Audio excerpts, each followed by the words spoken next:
Hello, beautiful souls, and welcome to the first episode of the Critical Question. This has been such an extraordinary project to work on. It will be a collaboration like you've never seen before, bringing magic, medicine, mysticism to your critical questions. And I'm joined today by my colleague, collaborator, and friend, Logan Jason of Thank Decode you. Your Reality and Cosmic Sugar. Thank you so much, everyone, for being here. Yeah. Awesome. Awesome to be here. Great intro. Thank Did you you. plan that out? No, I literally just sat here That and let was it come out. that was all just improv. Yep, yep. Well, we've Awesome. been doing live streams for a little while, and the greeting is pretty much the same. Over on my channel, we say, "Welcome to the real sky." So that's what we say, but we're at the critical question now, and I'm so excited to be here with all of you. The people that are here tonight with us, the guests, are part of our nearest and dearest communities over on the Patreon. And those of you that are watching now are also very close to both of us. So I'm happy to meet and greet all of those of you that are in the Cosmic Sugar and the Decode Your Reality. I'm Dr. Dani, and for those of you that are in the Real Sky Orbit, this is Logan Jason of Decode Your Reality. Our channels are linked below. This is a collaborative effort. So I think we should probably just go ahead and thank the moderators, Lori and Pam, really quickly, because Pam comes from Decode Your Reality and Lori comes from my channel. So it's just a beautiful collaboration of not only just you and I, Logan, but also our communities. And so I'm just very excited to bring in our guests, answer their critical questions. And then afterwards, we'll go through some of your email questions. We got quite a good response. And then towards the end, we'll take some of your questions in the chat. One of the things that I just came to my mind right now that I just want to make sure everybody does while we're talking to our guests is to speak in the chat, like what you think's going on yourself, because you're also here to provide feedback and answers to their critical questions too. While we have a lot of experience in different fields and a lot of similar fields, you guys also have the same level of knowledge and experience. We want your input as well. So, Logan, do you have anything to say before we start the Um, well, a lot. Always have a lot to Yeah, say, you do. right? Yeah. Yeah. So I just wanted to say thank you for this collaboration. I just want to let everybody know this was Dr. Danny's idea. And so she's kind of taken the reins on this at the forefront of all this. But this is a amazing collaboration between two communities. And I have no expectations for this. I just let it flow. But I have a feeling that this is going to, grow to some great lengths. And our mission here is to help people, really. We're not going to monetize this channel. We made that decision only to keep commercials completely out of the equation, because when you replay these videos, obviously when you're in the middle of listening to something very intriguing, probably the most annoying thing that can happen to you is a commercial kicks in and you get booted out and you got to wait for that thing to finish and you got to wait for that skip and you have to pay attention to that. So we felt not that being necessary to monetize. And so we don't have a super chat, or we've decided to move away from that, but we will probably do donations somehow, some way to support the channel. And our goal and our main thing is again to help people and move it this kind of into the charity kind of thing, the humanitarian. So yeah, that's what I wanted to offer and say here. Yeah, I agree. I mean, it's about community right now, especially as we move into the Aquarian age. It's not just, computers and logic, but it's also people of like minds coming together. One of the things I promised myself this year was that I was only going to move into projects or ideas or creationships if it felt spirit led, if it felt like it was something that was completely aligned with, my highest path, my goal, my astrology, my code. And everything that I have created this year has felt that way. The Yoni Magic group that I put together with some of you ladies out there, and then this was something that also felt very spirit guided. I feel like this podcast is building itself. That's really how I feel. Yeah. Uh, Yeah, and totally. yeah, and I've enjoyed our collaboration. I feel like you're one of my favorite collaborators so far, just Appreciate that. in your commitment and willingness to do the hard work that goes in putting these productions up for our community. So I'm really grateful that you're here. I can't stop saying how grateful I am. Mm. Attitude of gratitude. Yeah, no doubt. No doubt. You know what? That's pretty cool. I didn't even notice this, but I do want to say this because it's important. I've successfully taken the medicine. I don't know if you're a fan of the medicine cards, Danny, but a lot of people in my community are. The 50 Mhm. cards of the medicine deck, which has been made by Jamie Sams, a Native American who, which is insects, reptiles, and animals and stuff like that. And so the 52 cards of the medicine cards, they replace the, you know, the jacks, the queens, and the kings. And wouldn't you know it, I'm looking at my charts, and your nine of diamonds. Guess what card it is in the medicine deck? The horse. Oh, okay. Yeah, and we're in the year of the fire horse. I just thought that was really fascinating.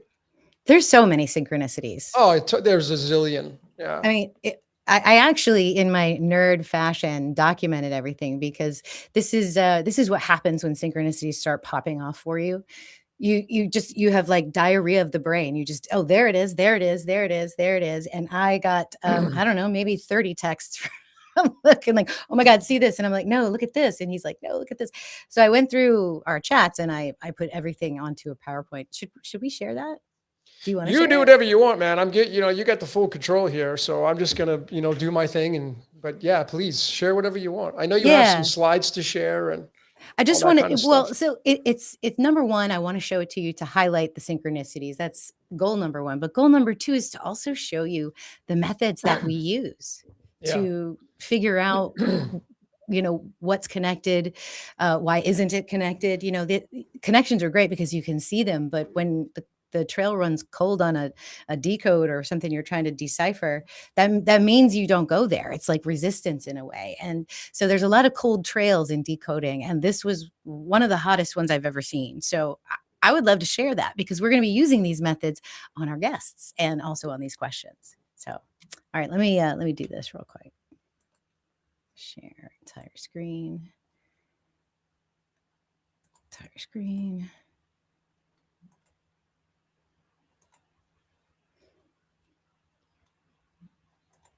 Okay, let me make this big. All right. Can you guys see that? Is it set up correctly or do Yep. I need to? You're Okay. good. Can we see both of us as well?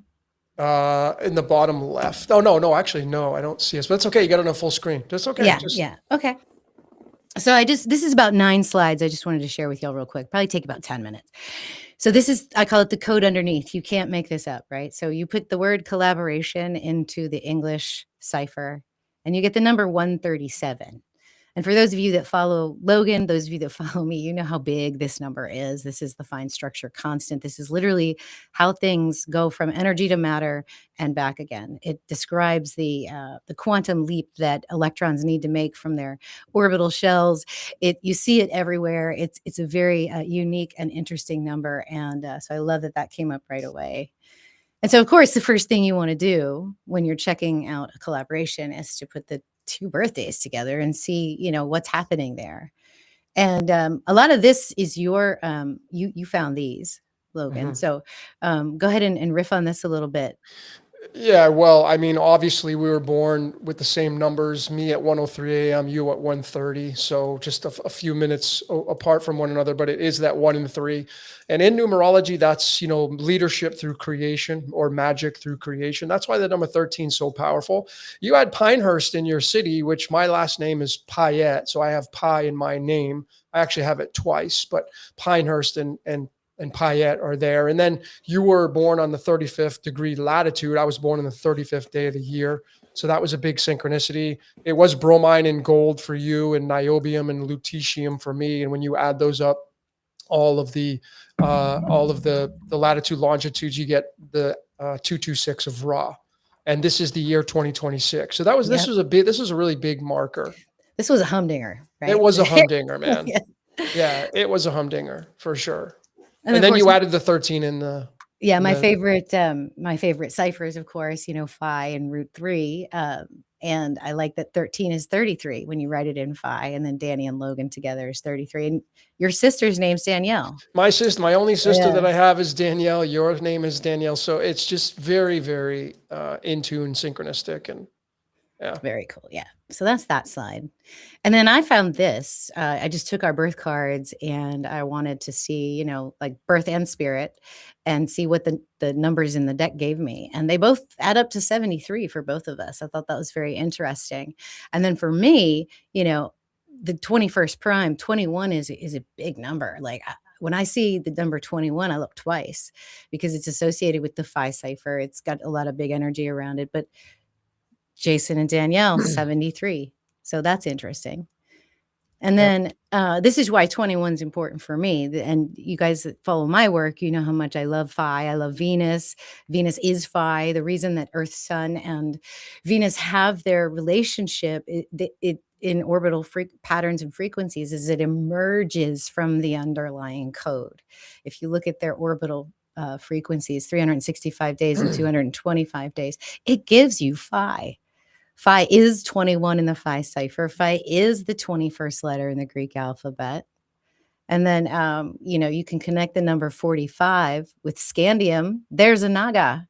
And the Nagas are the serpent people of Hindu tradition that they were magicians, basically. They were able to master their own demons and create. So I love this. And so I went from collaboration to creationship. That's what this feels like. This is a friendship that creates something. So here's another interesting slide that I also saw.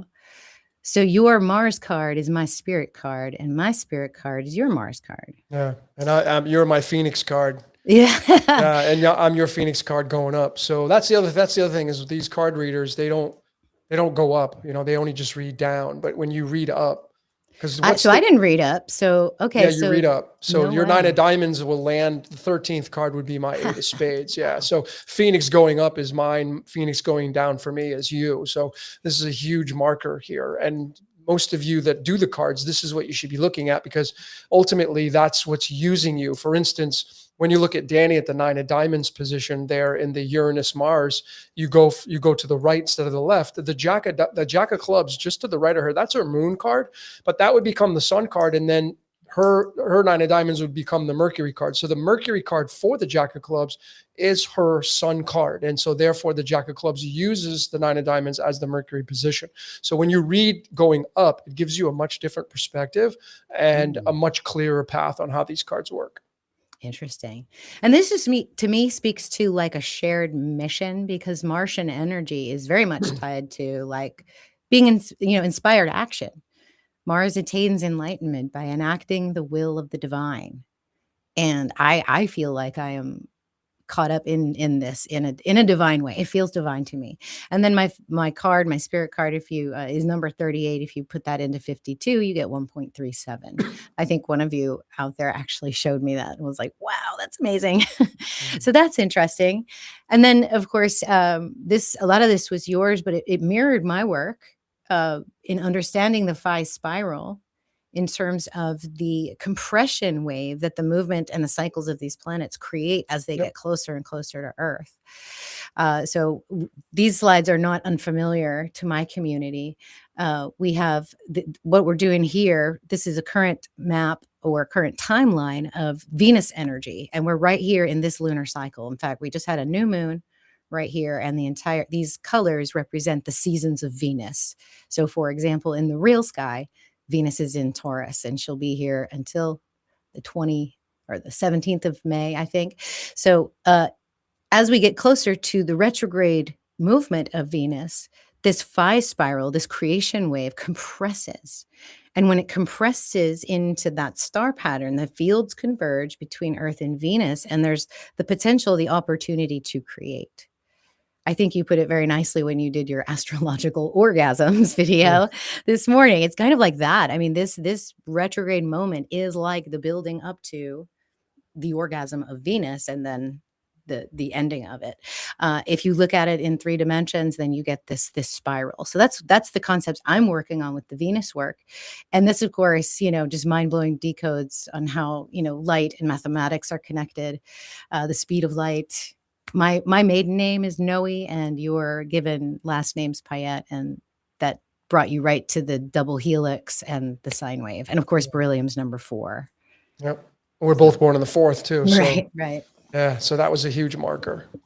I mean, the 4 is the heart, and the Anahata is Venus. So yeah. And then the distance between our birth cities is a Yeah, this was permutation crazy. of the speed of light. So we're both working on the space between that, you know, the energy and the matter, where we do actually have a little bit of choice. We just need to know our code. Um, and then you showed me the spot. Our hospital names Yep. together in English, 563. That is the 103rd prime Yeah. number, Yep. which there's the 1 3 again. And of course, the element of Lawrencium has that freaking spiral in it. Yep. So there Yep. it is. And this, of course, is a permutation of the Vesica Piscis, which is, you know, like this the cosmic vagina, the portal of all matter and energy right there. Yep. It's just so fascinating just because you are a doctor and you deliver players onto the world stage, Yes, you yes, I did know? one this morning, actually. Yep. Yeah, it's just so mind blowing, man, this code. It's just kind of funny. And then, of course, the day we said yes, the day we decided to collaborate was on April 4th, about 15 days ago, and it was at 3:30 p.m. or 15:30, both of which resonate very nicely with 137. If you add up the days of 426, you get 18, and Anahata in Chaldean is 18. And then you put the moment that we said, yeah, 3:30, you put Earth and Sun on here, correct? Yeah, it was On this titanium wheel? in gate. Mhm, It was in human design gate number 22 and 47, which is mhm, titanium. And so this was pretty magical, to say the least, where the sun yep, and earth was on exactly that moment when we said yes. yep. Not Activate planned, of course. This is No, how I know it's scripted, right. for me in my community, because these are the forensics that are shown and left behind to show you that this is what your roadmap is and what you're following. Yep. So I think that's the end of that. Yep, that's the end of that. Let me get out of here. And we'll put that down and we'll stop sharing. And we're back. Okay, Bam. cool. Awesome. Great job. Thanks. That was a collaborative effort too. You put a lot of that in there. I just grabbed it. I just documented it. So Yeah, that was a lot of fun, man. I can't help it. I can't help myself when I look at these, look at the forensics, because I don't, I mean, we did, it's not like we sat there and said, you know what, let's choose April 4th right. to say yes to this because we're both born on the 4th. Yeah, and the 4th chakra is Venus's. Let's just do that. No, we didn't do it that. We didn't have to, It literally just happened. it Yep. just happened. Yeah, naturally. So Yeah. y'all are in the realm of a very guided space, and it's exciting. Yep. All right. There's some neat astrology coming up Oh yeah. You want to right talk, now, you want to even. jump it? Yeah. I figured we might want to talk about what's going on the map. Yeah, yeah. Do you want to show the map so we I can can do narrate it. it for Yeah, people? yeah. I can Beautiful. do it for sure. Let Let's me do it. share again. I have to open this software though, real quick. So Or you could just do the screen where it goes I don't into even the have it center. open yet. I don't have it open yet. I forgot the chart. I wasn't ready for that. That's all right. That's okay. It's coming up right now. All right, cool. So there we go. Share the window. Microsoft Edge tab. Okay. So there's that. Let me take that off, that banner, so we can see this. There we go. And let me move this down a little bit. There we go. Does that look good? Yeah. Can everybody see that? Yep. Okay, great. Yeah, so we are 2 days away from the actual Aries season, y'all. Yep. I don't know how many of you thought like it was Aries right now or it has been for the last 30 days, but when you use the actual sky, when you use the real sky, we look at the actual positions of the planet. So I have a chart here. I can also open up Stellarium to show it to you, but this wheel right here is a two-dimensional representation of the stellosphere above us. It basically is a cut through the sun's ecliptic and then plopped onto a chart so we can see where everything is. And this is the moment right now.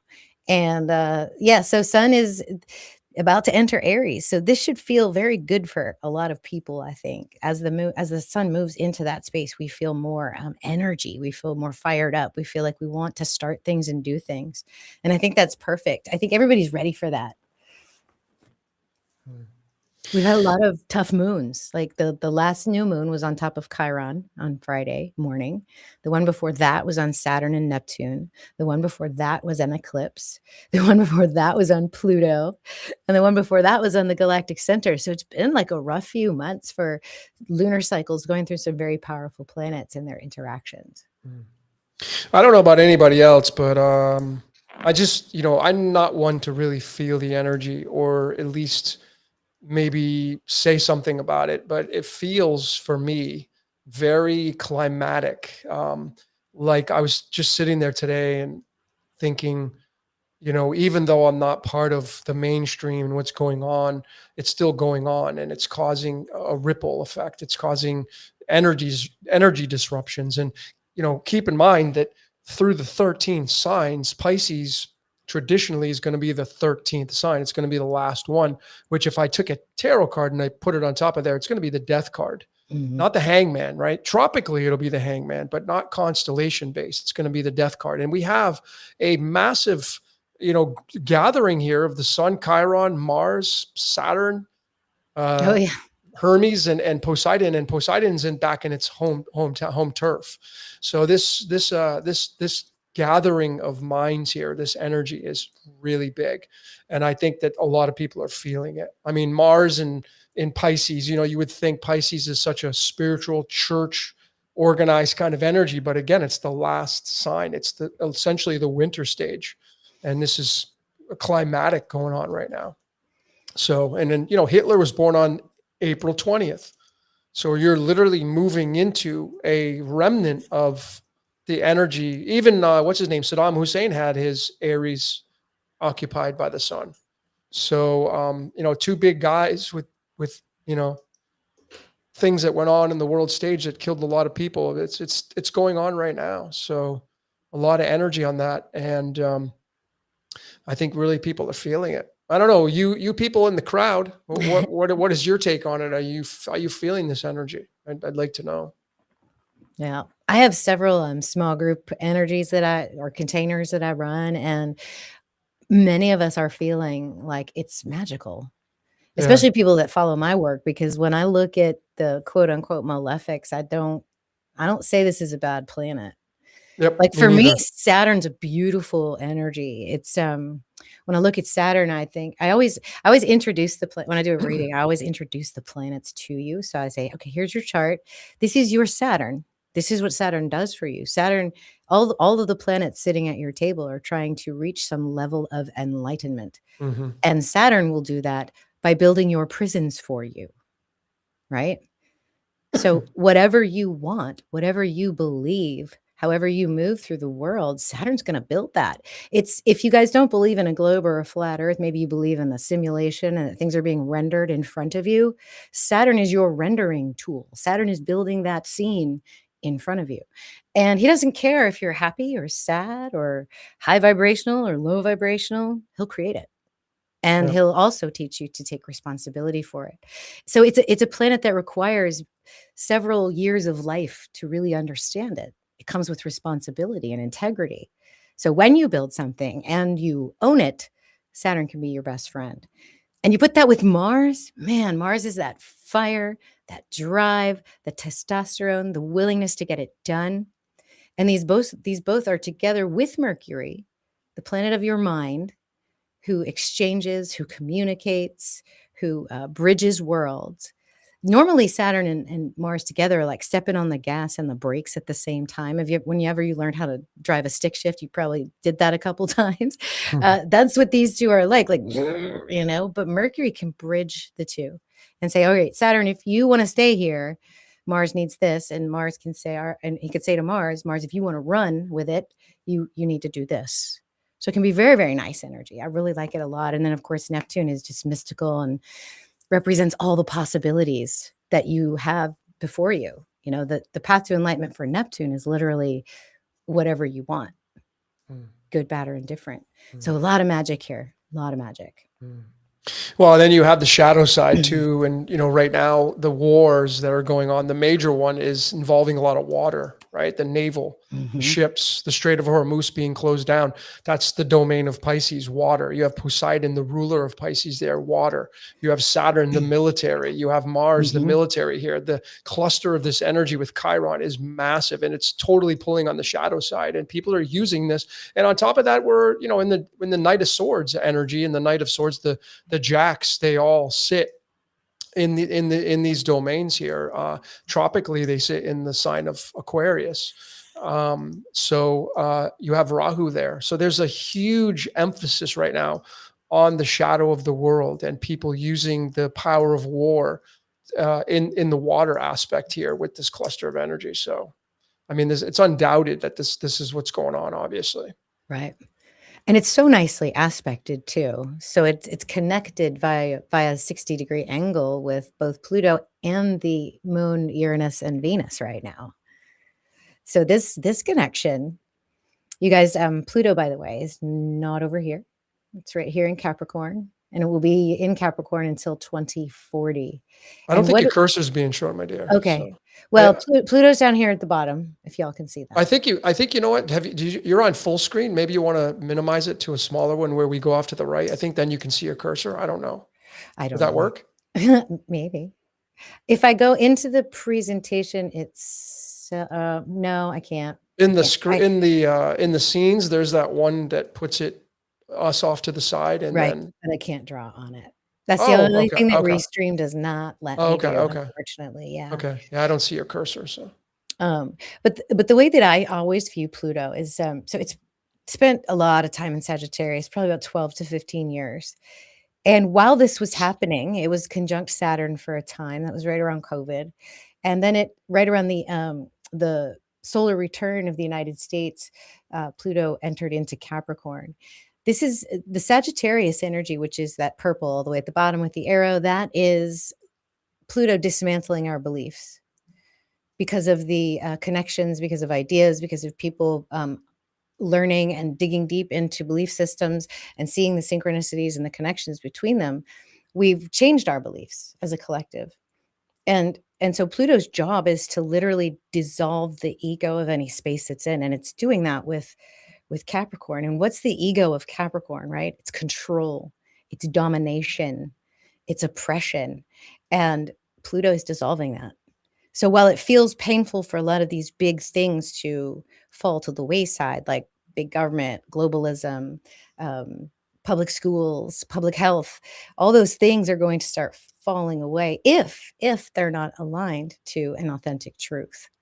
So I think that's beautiful. That's what we're watching right now. And it doesn't mean the end of the world. Like you pulled the death card, but literally death is not the end.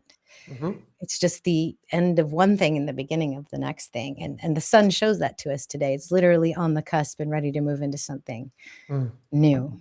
mhm. How do you feel about that Venus Uranus moon energy? Well, I mean, Uranus has been in Taurus for quite some time now, right? But you add in the focal point of what you love, and there's a huge emphasis on money right now, obviously. But the volatility of money, obviously, is with the Uranian energy there. Emotionally, people, I mean, right now the markets are going down, they're sideways, they're up and down, so people are all over the place with their emotions with the moon in Taurus. People say the moon's exalted in Taurus. I mean, I'm like you. I don't really look at the exaltation and the Mhm. debilitation. I just look like the moon is in a sign, and what is it? What it's going to be a yin yang position there. But I think Yep. a lot of people are focused on salvaging their money, worried about their money, worried about their resources. Everything's kind of at an all time high in some areas. Like this big facade. Mhm. Um, but I do want to touch on just really quickly the Pluto energy there in Capricorn. The reason why everything's so heavy is because Saturn is in Pisces and Saturn rules Capricorn. So that Piscean, I mean that Pluto energy, that Hades energy is going to connect right to Pisces because Pluto is in Capricorn and Saturn's in Oh, Pisces. yeah. That So that is connection is huge. controlled destruction, if you Yeah, wanna it's take it to huge, one man. word, yeah. Yeah, that's a great two words to put it. And this is, the dismantling on what a lot of people are going to be cheering for is the dismantling of organizations and, nothing, dissonance, resistance, power, corruption, that all that stuff, right? That people are, but then there's also the pirating that's going on. The United States right now has been a pirate. That's what it is doing. It has been doing. It literally invaded Venezuela, stole their oil, and they're trying to steal this and trying to steal that. This is all, and Hades is the return right now in the United States. The United States being 249 years old, so it's got its Hades return, right? Yep. So this is a really big, monumental couple of years with Hades and Capricorn for the United States. Yeah. And I've even said these past 5 lunar cycles are going to be the moment of time where we look back a year from now, 2 years, 10 years from now, and say that's where it all started. Yep. Just because of how heavy and powerful this all is. Yep. Yeah. And guys, Uranus is not in Gemini. We're not ready for that. We're not ready for that at all. We have to do the physical human work here, the changes that Uranus requires in order for us to be able to hold those crazy chaotic codes that Gemini is going to bring us. If you're already invoking the Gemini Uranian energy, you're going to fry your brain, I think, right now. There's just too much going on. You know? Well, we got to get this right. I mean, people, if you're somebody right now that listens to this, you swear up and down that Uranus is in Gemini and we're wrong, then I would just ask you, go buy a telescope and prove it to yourself. Because if you get a telescope, no matter where you sit in the world, I will guarantee you that Uranus is in Taurus right now. I will bet everything I own that it's in Taurus, no matter where you live. So from a constellation perspective, Uranus has a long way to go before it hits Gemini.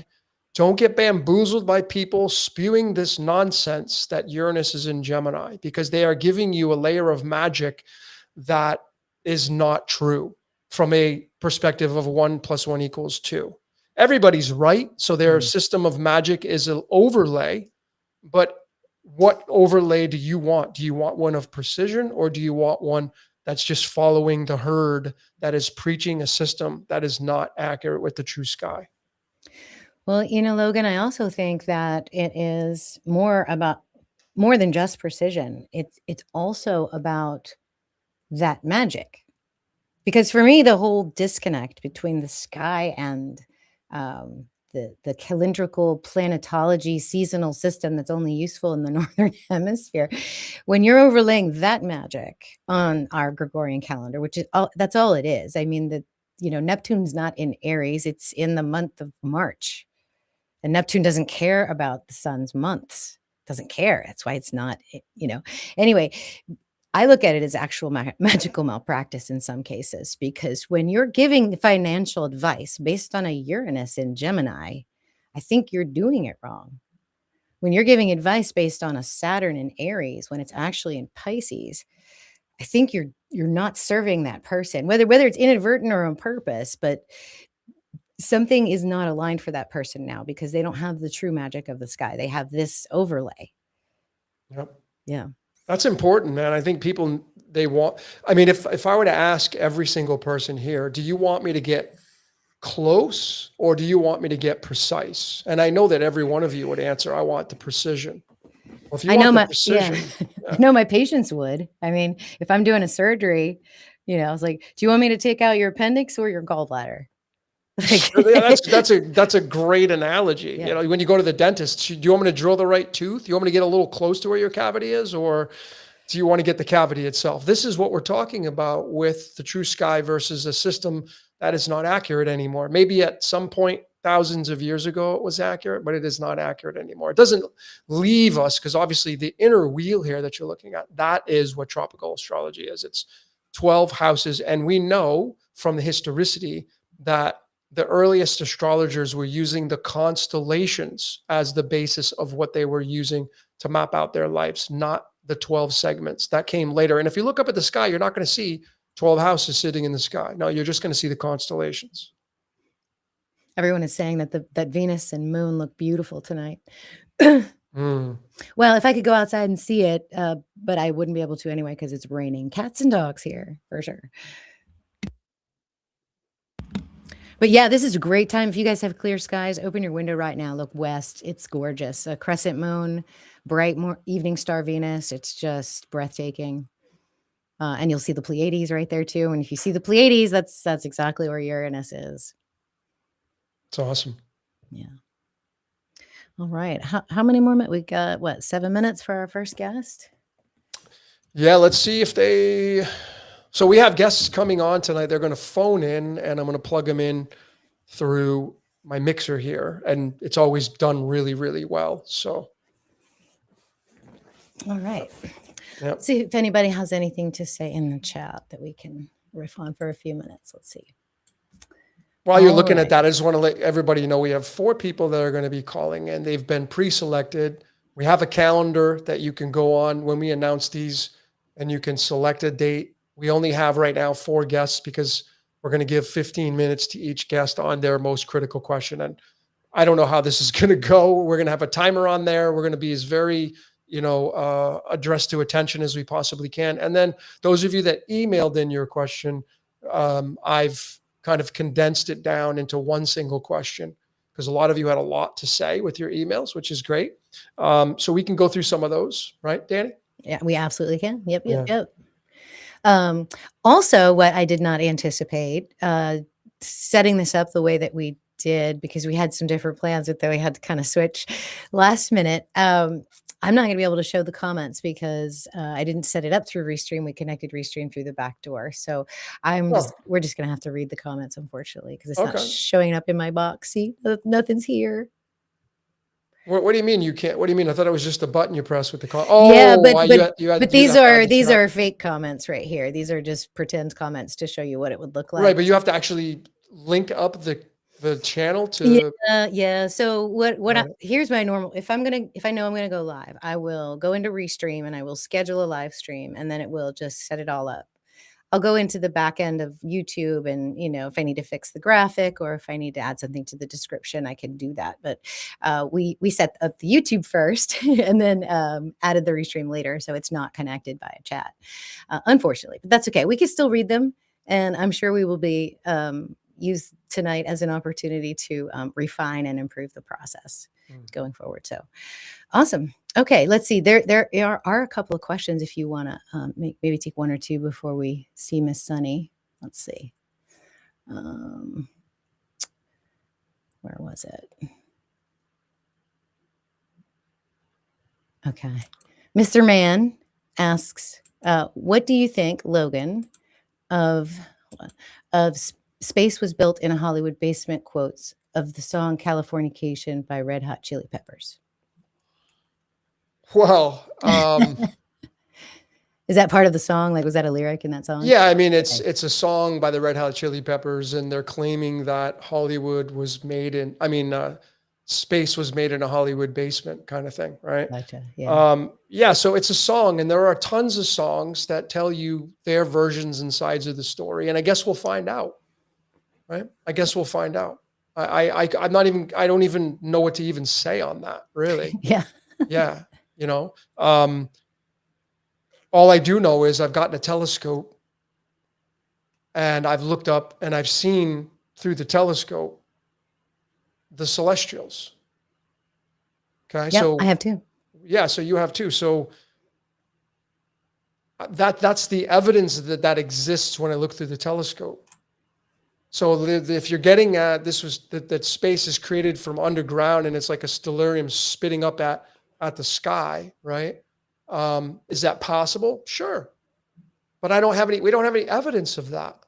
What we do have evidence of is a telescope, binoculars, a camera, taking images, seeing it move. I mean, the sun, is it made in a Hollywood basement? If the sun is made in a Hollywood basement, or is Uranus made in a Hollywood basement? So because a lot of people say space is fake. How are you to prove that? Right? So what we can do is we can look up in the sun, I feel it, the moon, I could see it. It causes people's emotions to change. So if those are real, then why not the other ones that I can find with a telescope? And on top of that, we can look at someone's chart and I can tell you exactly to a high degree on how your emotions are going to play out, how your ambitions and drives are. I can tell you how, the revolutions in your life are going to happen through the Uranian energy. So if that's made in a Hollywood basement, how is it so accurate?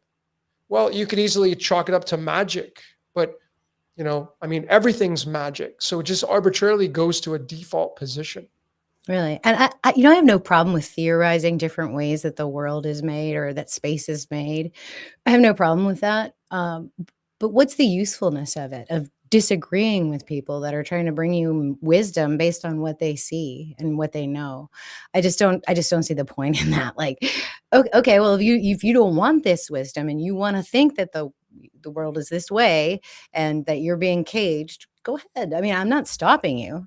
Like it's fine if I that's just think what there's a works lot for of you. I think there's a lot of distractions.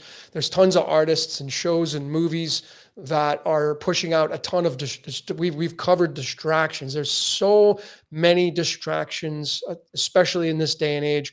And because conspiracy theories are so widely spread now, you don't know what is right and what is wrong, what is up, what is down. But Mm-mm. we do know from the evidence of our own lives when we study our lives, whether or not when I look up and that's completely fake, it still impacts for real my life. Right, it's still And that's there. what we're focused. Yeah, that's what we're focused upon, is that when you focus upon what the impact is on your life, you can then achieve a better life, a more blissful life. So if it's fate, that's doesn't really matter. It's kind of irrelevant. Yeah. If What's you are if relevant? you are in the escape room, the clue's on the sky, Yep, right? yep, If you wanna get out of here, if you want to ascend, it's up yep. there. So we have the So, phone call coming in. Let me see if I can oh, plug awesome. her in. Hold on, let me see. Yeah, I just don't think it's useful, especially to, like, yell at each other or put Hello. people down. "Hey, Yep, Sonny." Sonny, how's it going? Hi, Dr. Danny. Hi, How you Logan. doing? "Hi." Very good. I made sure I shut off the video, but I can hear you both really well. Can you hear me okay? Yeah, you're loud and clear. Awesome. Okay. Oh, wow. I You want to put love that turn? You want listening to put to that your. timer on, Danny? Yep, let me do that. We're I getting official here, so we have I 15 know, minutes, let me so get we to don't. work. Right. Yes, so we get everybody. Oh my gosh. Now I'm feeling the squeeze. Yes. Okay, here it comes. Logan, There you go. talk to Top Sunny real right, quick. I'm 15 gonna minutes. pull up her slides so that we can Yep, see it and see what we're talking about. yep. So, Sonny, what I did was I condensed everybody down to a question, right? Because I know that you had explained a lot about um, what your question was, right? So, Yeah, I narrowed it down to one question too. yeah. So why don't you go ahead and share that with all of us, and then we can start to attack that and give you the best Okay. answer. Okay. Excellent. Well, I've been having really deep relation with Chiron, and when I first discovered Chiron, I was still in tropical, and he was in Aries. And now with my true sky, he is in Pisces in the eighth house, and I know this is the spiritual abandonment wound.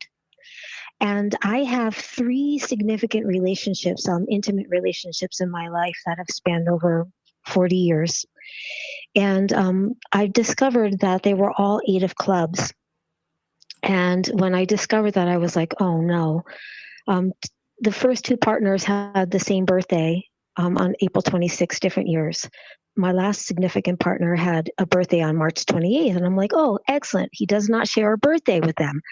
I learned of their birth cards and they're all eight of clubs. And I was like, no. And this is when I made the connection that they were part of what I went on to coin as ancient love, like an ancient love, like almost like an entity of these three beings together. And I feel like they represent the Chiron wound of spiritual abandonment. Like maybe when I separated from spirit, I've been looking for that same connection in my intimate relationships on earth. So my question is, how do I um, reach a spiritual connection like in a certain way, but have an earthly intimate relationship without that heaviness or that filter of this big love, because I love love. It drives me every day. When you're talking about war, love is what I manifest and create in my music to dissolve the wars and the fear that I know is present on the earth. And I feel like I've never used the word decode, but I feel like I have this decode going on with Chiron, and I'm just loving it. And I just love that he's ruled by Ophiuchus, which is this new 13th sign. And yes, so that was the question. How do I stay true to a big spiritual love, but maybe believe in and not be like kind of in that wound on the earthly plane with love? Dani, does she have her Chiron in gate 22? She does. That's exactly where I have mine. Yeah, that's exactly. So one of my really good friends is a Jack of Hearts. You're a Jack of Hearts. And so the Jacks are the knights that go into battle, right? And you're the Knight of Cups. So you're looking for love. This is probably why you love love, because the energy of that card is looking for love. Essentially, that's what it is, right? And this year is the Knight of Swords, the Jack of Spades. Well, guess what your Chiron card is? The Jack of Spades. No. Well, it's no. You got it right. But Okay. I would just encourage you. The answer to your critical question is you got to move away from the fear and the fight or flight kind of energy, because the past is already behind you. And I'm not saying that you have a red carpet and it's rolled out for you, right? And you're talking about somebody. If it was me and I was to tell you, right, I'm not going to tell you what I would do, because I would tell you, don't even get into love, because all it's going to give you is heartbreak. Because I can promise you that's what it will give you. Because when you get into a relationship, you're guaranteed to suffer when they suffer. And if they die before you, you're going to suffer immensely, especially if you're somebody who's like a Jack of Hearts, which is like, I can't help it. I get that. So I would never tell you to do what I would do, right? But you do have it in the 22nd gate of titanium, to Titus. So it's the Titans. So there's a lot of heavy energy to that, right? It's in Pisces, which is water. So it's very emotional. It magnifies the emotions here, because the Jack of Hearts is the card, the knight going into battle. On the chessboard, you're the white horse. So you essentially you're the king in training. That's what the knights are. The Jacks are the kings in training. You might as well say you're a king. But the Jacks are ruthless. They're reckless. They can be reckless. They want it so bad. Like the king's just like, you Jacks, you go do it. Like the kings are like, nah, I've been there, done that. I got a kingdom to run. I'm going to chill and just have my food and call it a day. The Jacks are very relentless on their pursuit, right? This Knight of Cups, this Jack of Hearts, is tied to Elvis and, we're caught in a trap. I can't get out because I love you too much, baby. That's what this energy is kind of really designed around. It's that blue Hawaii, the love me tender. Yeah, this energy. This is what you're tied to. So and you sit in the square of Venus and Zeus. So you literally, the Jack of Hearts is the card of expansion of love. You can't help it. So what's going to come with that is heartbreak. It just comes with the territory. Can you guarantee a relationship when you get into one of, I'm going to have this fairy tale, guy's going to ride in on a white horse, pick me up, and we're going to go off into Never Never Land? No, that doesn't exist. It may exist for a partial time of your relationship or partial times of the relationship. Sure, that's the calling, right? And you want more of that than less of that. So the answer to the question here is, I know you can't help it. You have to go into this with courage and realize, like, I am the personification of love. And the shadow side of the Knight of Cups, the Jack of the Hearts, is you become codependent, right? You can become codependent. So when you remove the codependency, you step into the pureness of love, the unadulterated aspect of love. And it's in Pisces. So it becomes very, very, Christos-like, anointed-like, right? So it's removing, and I'll yield to Dani and let her say what she wants to say. I would encourage you to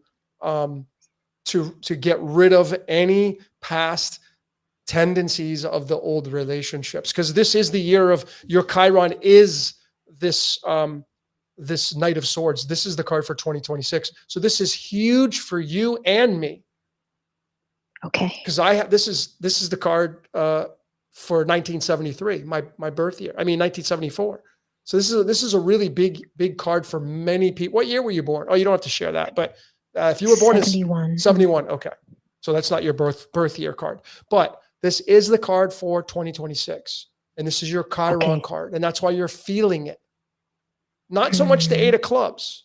Eight of Clubs it can be exhilaration, lightning. It can mean exorcism, spiritual exorcism, getting rid of. I would definitely encourage you to go and look at all of the things that you were attached to in these past relationships. Are you still holding on? Because there's a little bit of, I sense a little bit of fear in, oh my God, am I going to get the same thing? This is my Chiron return. There's nothing to be afraid of. This is a time to shed.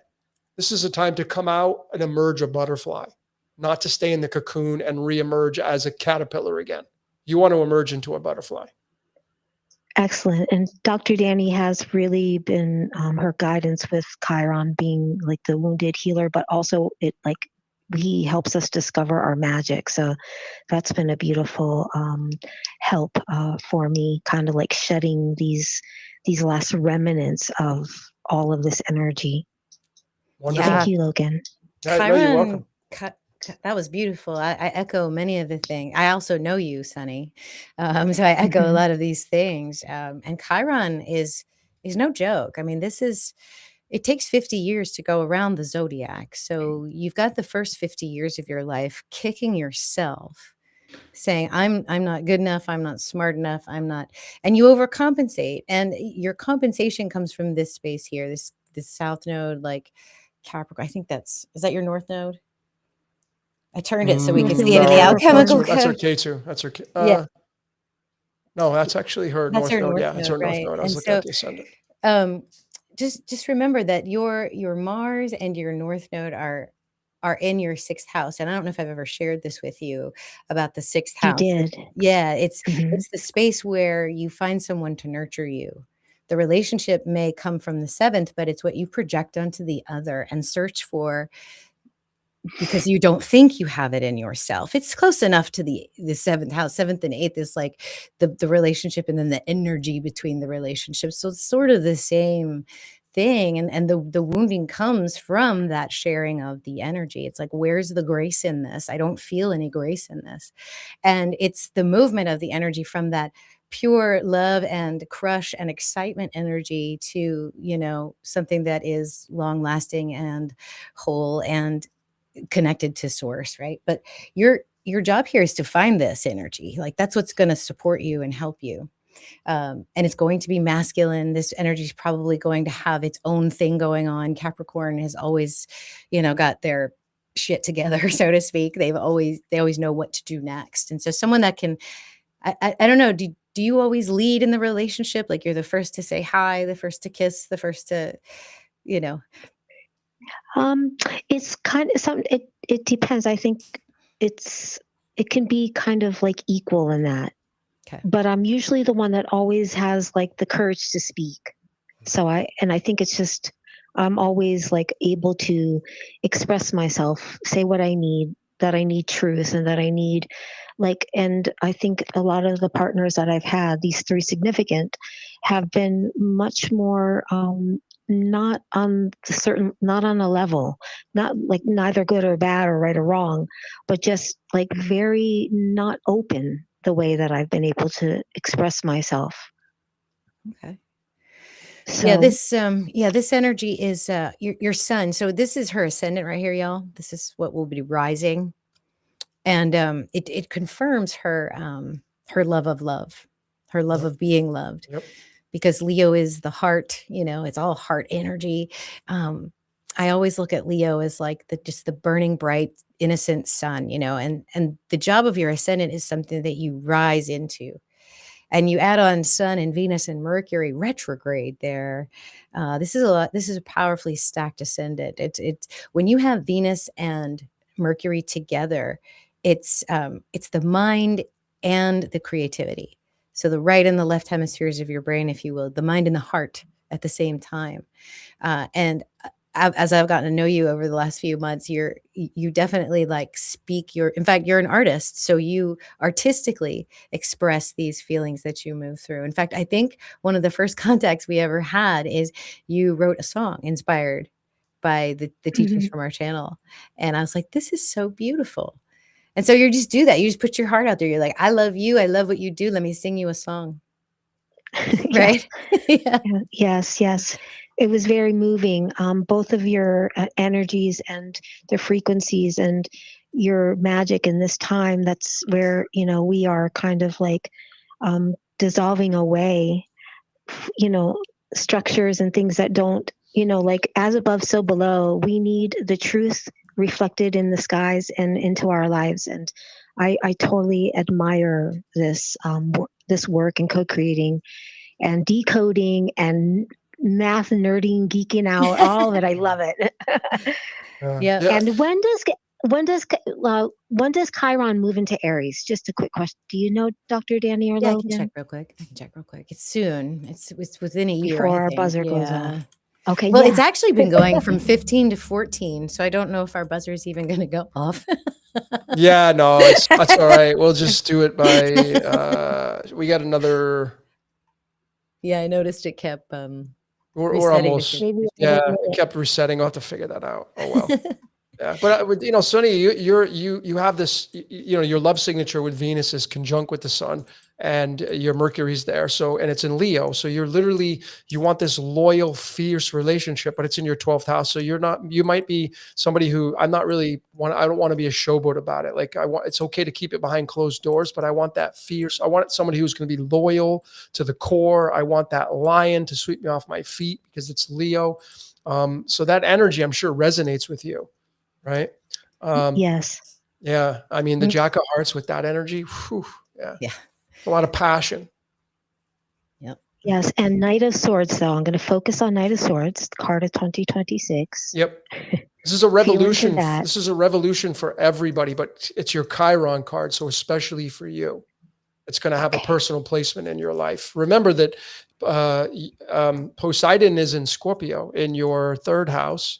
And that's going to impact the Piscean energy where your Chiron is right now, because they're both inside Pisces. So you may be really feeling it now. Oh yeah, Pisces is stacked right now. Yes. Yes. Yep. When does that Chiron move into? When does it move into Aries, Dani? May of 27. May of 2027. Okay. There you go. Mm-hmm. Yeah. Okay. Thank you both so very much. Yeah, you're so welcome. I hope that helped. Woohoo! It did. Thank you, Sonny. Absolutely. I appreciate you both. I'll be back and see all the other callers. Ciao, ciao. All right. Bye, Take Sonny. care. Thank you so much. Much love. Bye. Is she a pig too in Chinese? Yeah, she's big. Well, the pig's Pisces, man. So this is a huge, Sonny, if you're listening still, this is huge. The pig in the connection to Pisces, the Chiron placement there in its defaulted sign right now for you. This is really massive. And the 22 is the Titan. So this is you have to heal this wound. And how do you do that? You stay single until you are the reflection of love, and you don't need it. No codependency with that Jack of Hearts. That's the shadow of the Jack of Hearts. Shadow side wants to be the people pleaser, the codependent one. When you get away from that, and you then attract the purity of that, and you become the beacon of love instead of trying to chase it and go after it. Yeah, that really is the key to getting what you want, by literally not wanting it or just becoming that thing. Right. Yeah. I mean, that's how you attract it, but grasping for it, trying to hold on to it. I like the idea of just being single and being in love with yourself as much as you would be in love with another person, perhaps. That might be the best way to attract that kind of love to you as well. Yep, I think you're right. All right. Well, the timer didn't work too well, so you can take the timer off. Okay. I don't know. How did that happen? Why did it keep resetting? I have no idea. What the hell? Damn, I got to figure that out. All right. Well, the bugs, right? The bugs. Yeah. So let me, okay. Yeah, it just keeps going to 14 and then it just goes back to 15, I guess. Oh, really? Okay. I think that's what it's doing, because it is counting down, but it's not. So if some reason. Yeah, it goes from 15 to 14 and then back to 15. Okay. All right. Well, then it didn't record all the way, so I'll have to figure that out. Or it didn't render all the way. Nope. All right. I'll have to go back in and figure that out. Whoa. There we go.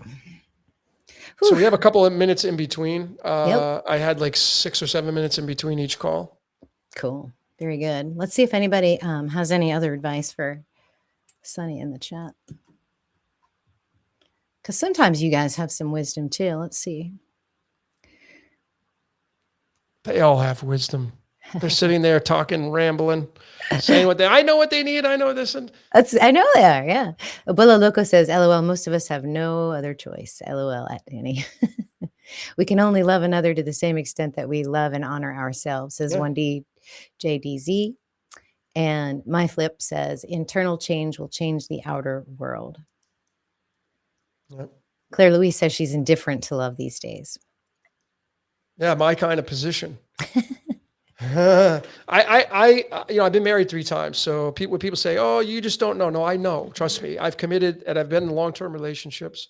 My longest was almost 5 years, so I know a thing or two about that. You know, I think the feeling and the falling in love and kissing and holding each other and cuddling and sex for the first time or the first month of the first 3 months is amazing. It's the emotions are you're on cloud 9, you're walking on water, you're skipping work, you're doing things you would never do 2 years into the relationship. You wouldn't do the same things 2 years into the relationship that you do now in the very beginning. So it's very beautiful. And I see that's why it's the draw. That's what keeps you, Dani, at the hospital delivering babies. That's right. Because they can't keep their hands off each other. They can't keep their hands off each other, man. I mean, that's the legitimacy of relationships and oxytocin and dopamine.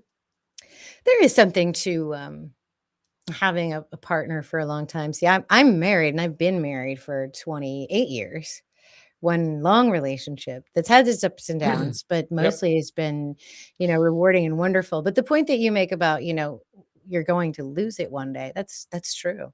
We've made plans for that with our will. I've kind of run the scenarios in my own head, like what am I gonna do when I lose my part? If something happens to him, you do that. And for a long time, right after I got married, my biggest fear was him dying. Like I literally would have nightmares about it. So there's something to that for sure. But then again, it teaches you too that death isn't the end. So maybe when he dies, I'll be like, damn it, you went first. You're so lucky. Like, like what's over there? I mean, it's just that we've talked about this so much on our channel, our community, where, when you first get into that puberty stage and you're looking to, I mean, let's face it, you're looking to get some, man. You want to break your virginity.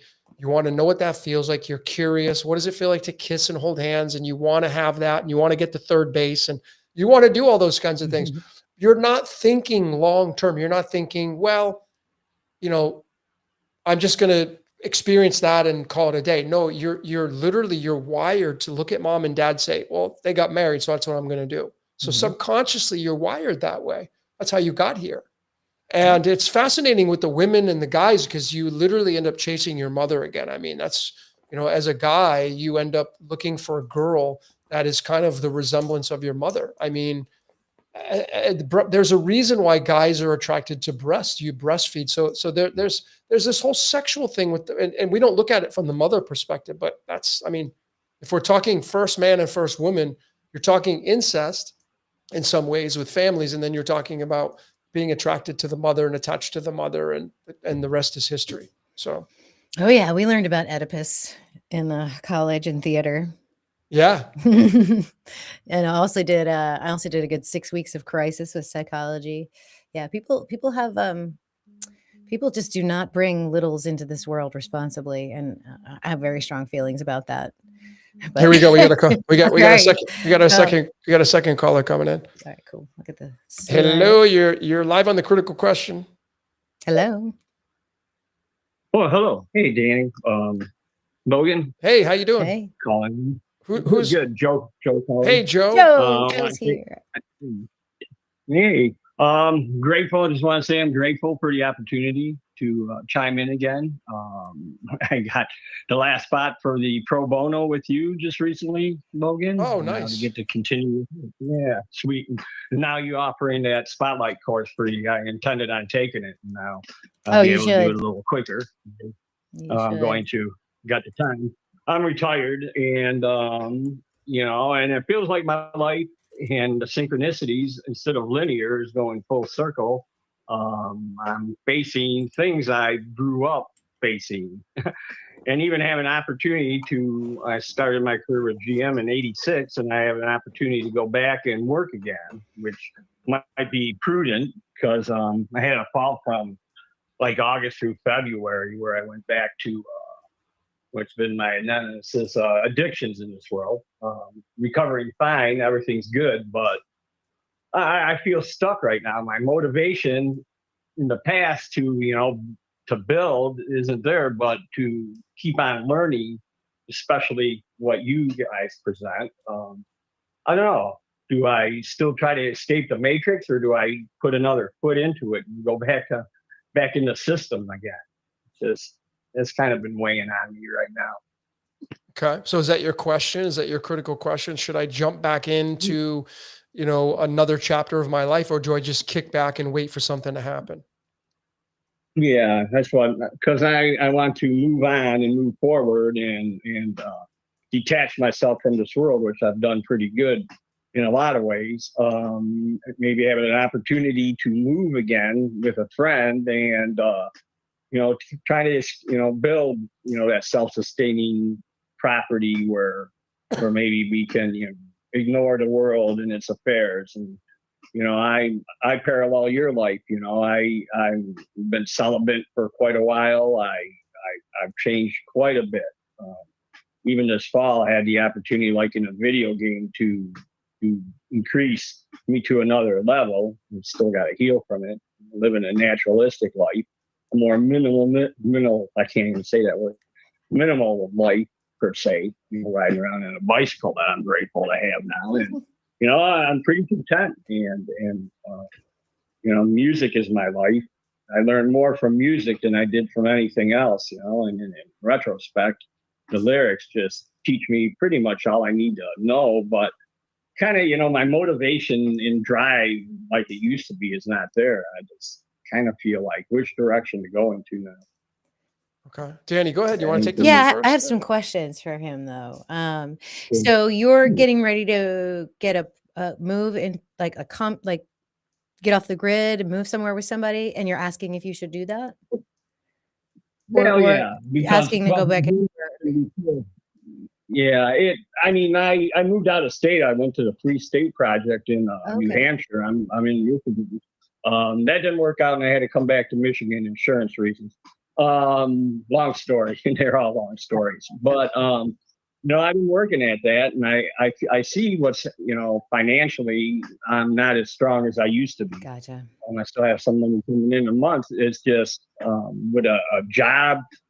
I just so many opportunities. And it doesn't sound like you want a job at all. You want to find a way to sort of do what you're doing now and find a way to bring some value to what you're doing so that you can be compensated. That's kind of what I'm hearing. Like, how do I do that? I used to do side work too. I was an electrician, and now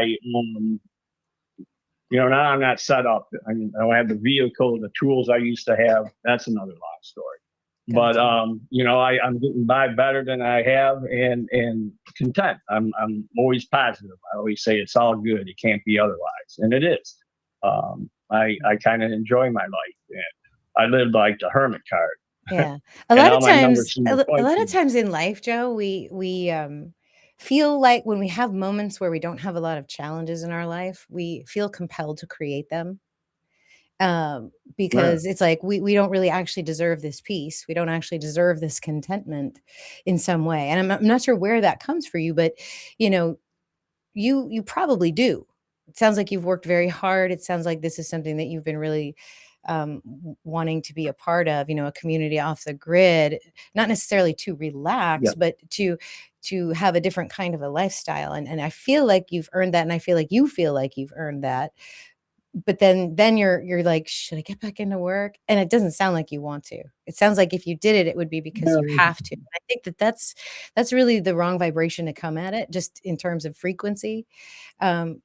Whatever it is that you do for money, even if it is just picking up a side job or working for the man for a little while, maybe come at it more spiritually. Like instead of I'm doing this so that I can pay a bill, I'm doing this because it's my devotion, because it's from my heart. Because your Jupiter's in your second house, so you're going to be fine no matter what you do. But I wouldn't do anything. Nice. Yeah, I wouldn't do anything that takes you out of that space of bliss where you've finally achieved something. You understand what I'm saying? Yes, no, I would do it to pay back. I owe a lot of debts, and I could eventually pay them off. But to make some of these things happen, it was nice to bring in some additional money than what I do get monthly. But and the finance, everything's just going to go up. Everything, yeah. It's not going to get. I like to keep on saying it's going to be some painful experiences, and some people are going to have some rude awakenings that aren't to know. I believe, in the month ahead. But, yeah, well, it's not your responsibility how people feel about whatever it is that you need to do. That's it. However they feel is fine, but it's not your responsibility to cater that feeling. They're going to choose that on their own. So you just really need to understand that you do deserve this peace that you've been working for, and that you also, if there's something that you need to do, because it doesn't sound like you want to do the same old thing. You want to do something different and exciting. And I get it. And so yes. it may be just you need to kind of sit down and think about it, plan, maybe clear your schedule so you don't have a lot of distractions, and sort of sit with that. I don't know. Logan, do you have anything you want to add to that? I hear some cards back there. Just shuffling. Yeah, just to pull as people talk. No, but the answer is always in the question, Joe. Mm-hmm. So should I jump back in or stay out of it? Well, the answer is already in the question. The answer is you need to jump back in, but the question is, where do you want to jump back in? You do have the rat as your Chinese. The rat lines up with Aries. Your sun is in Aries. The sun's about ready to go into Aries in just a couple of days. So you're feeling it, heavily right now. His birthday, and too. your birthday. And you got 2 jacks. You got the most powerful hand in all of the cards. There is only one hand that has the pair of jacks, which is yours, the jack of diamonds and jack of clubs. And so you're this knight, you're the black and white knight together. And this is the king in training, right? So I would definitely encourage you to go do something. Now, you said music is something that sets you ablaze. Well, yeah, you have a lot of energy in Pisces, which is a very artistic sign. You have the moon there. Your emotions are heavily charged by what music makes you feel like. You got your love signature in Pisces. You got Mercury, the way you think, in Pisces. You have is that Rahu or Ketu? You have your Ketu in Pisces. So there's a huge draw towards artistry and music, right? And if I said, hey, Joe, if money was no object, this is Alan Watts, the great philosopher. What if money was no object? What would you do with your life? And there you'll find your answer. So if you would say, well, it's music. Okay, well then what are you doing every day to accumulate some kind of value based upon your music? Is it just a hobby? Or is it something where, hey, you know what? I want to go tour the world. And I would also encourage you to get away from your age and what you've done and how old you are. And, I'm too old for that. Don't make any of those excuses for yourself, because you should be treating your life like, hey, I'm only halfway through. They say that people living today will hit 150. Well, let's say that's true for you. Where does that put you with your current age? I bet you'd say you're a very young guy if we're going to say that you're going to hit 150. So when you say, well, I don't know if I want to put my foot into the matrix, you're already in it, man. You're never going to get out of it. Yeah, you're never going to get out of it. You're going to have to stay in it until you die. The matrix is just our reality. So you have to literally, figure out what was your passion and what do you want to exchange your time for money. That's it. So if you have to go back into the workforce to afford things, that's one thing for survival, but that's not going to satisfy you. But the reason why you're having this itch, a big reason, is because the rat is the first sign. We're moving into that, and your sun is in that to match up with that. So there's a heavy emphasis for you on that. So it's not even a matter of should I sit still? You don't want to sit still. The answer is in the question. That's why you're asking, do I sit still or stay out of the matrix? Or no, you don't want to stay out of the matrix. You never will be able to stay out of it. You just got to figure out what your passion is inside of it and go work from there. No, that's sage advice. I appreciate that. I truly, answered a lot of my questions right now, because my passion is when I woke up like 14 years ago, from the medical system almost killing me, it turned into the food and medical system, which is my passion, healing and living good. I am young. I'm going to be 66, and I can go out there and do a cartwheel in the yard. and, well, there you go. And still be active and stuff, and I still have a lot of energy left in me. Well, there you go, man. The eternal energy. So don't buy into this, don't buy into the age thing and, people telling you, because the majority of people will tell you, oh, you're too old and, oh, it's time to retire because 65 is programmed into people's minds and Social Security and all that nonsense. Man, go make it happen. Because listen, you're a pair of jacks. You're the king in training. There's nothing you can't do. You literally have the Swiss Army knife card. The Jack of Clubs is the Swiss Army knife card. And there's nothing you can't do because you're a king in training. So it's never too late. You're never too old. You're still young. And the question is already has its answer. Yes, you should move forward with something. And the rat is curious. So it's lining up with that sun position in Aries. And your sun is even in gate 17, which is the star card in chlorine. So your life is a scrub-a-dub kind of life. What does chlorine do? Chlorine purifies. Right? So your life constantly has to purify itself. Your spirit constantly has to purify itself. And so the addictions that you had was a sign of purification in a way. You had to get it out of your system to purify. Well, and I did. Yeah. So if you're done with that, great. Yeah. Well, of course, it's always going to be a work in progress till the day you die. Right? We're all works in progress. Yeah. We're all works in progress. Yeah. Everyone in the chat is saying, way to go, Joe. I could never do a freaking cartwheel. Get it. Go, Joe. Right on, Joe. Rat takes action. Bam. So yeah, everyone's cheering you on. I think you know what you need to do now. Yes, I do. And it's a state of mind. And I always stay in that positive state of mind. I got rid of my angry music days, and it's all happy music, all love. Let Your Love Flow by the Bellamy Brothers is one that struck me spiritually of late that I never heard before. And I go with that. It just resonates, and there's an artistic life ahead of me, and I have to go back into maybe the workforce temporarily. Who knows? I'll see what the universe has.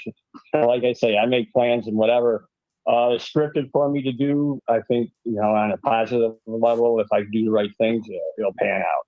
Yeah. So I appreciate all the good. Well, dude, you literally have so much one energy. We're in a 1 year. 2 + 2 + 6 is going to give you 10, which is a 1. Your sun is in a first sign, Aries and fire. We're moving into the sign of Aries. Your birthday's coming up. You're the rat, the curious one. Dude, this is the time for you to go make a change. Don't be afraid. And I like the meme is like, the road is paved with flat squirrels who didn't make a decision. Don't be a flat squirrel. So go make a decision, dude. It's not your decision anyway. Just go do it. You have to do it. And when you make the decision, you go all in. You don't go 1 foot in, 1 foot out. Okay. True. And, I put it out in the universe, and I'm amazed as long as I don't outline it, like it has to work out this certain way. I let whoever our benefactor, who is also our probably protagonist, make the decisions. And usually, if I let go of outlining, it works out better than I could ever imagine. Yep. And that's been history of my existence here. Beautiful. It just amazes me, the synchronicities and what you have taught me over the years. And it just, I know it's all good. That it can't be otherwise. I keep on saying that, and it is. We're in this scripted show, and we'll move on when it's our time. Our name's called. That's it. So I appreciate it. I see my time is up. Your time's up, Joe. Thanks for coming on. Dani, any lasting parting words, Dani? I'll just say it as Joe hangs up. Joe, thanks for calling in, man. We're going to hang the phone up. Yeah. You can keep listening because we got another caller going to be calling in here, but we appreciate it, Joe. Yeah, take care, man. I appreciate you. You're welcome, man. Take care. Much love. Go ahead, Dani.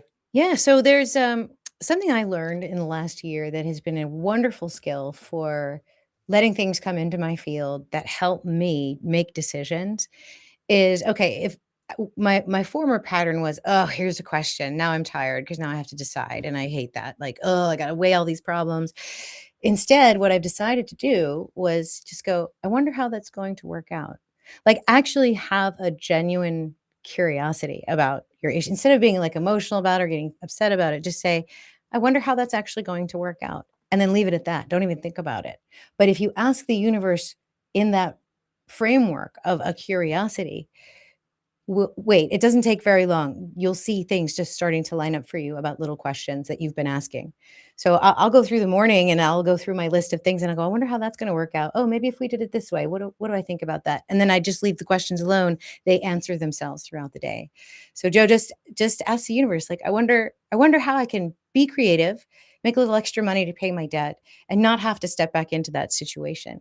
And then let the universe answer you. It works. It works. So that's all I wanted to share about that. Beautiful. Yeah. Good stuff. We've had a lot of jacks.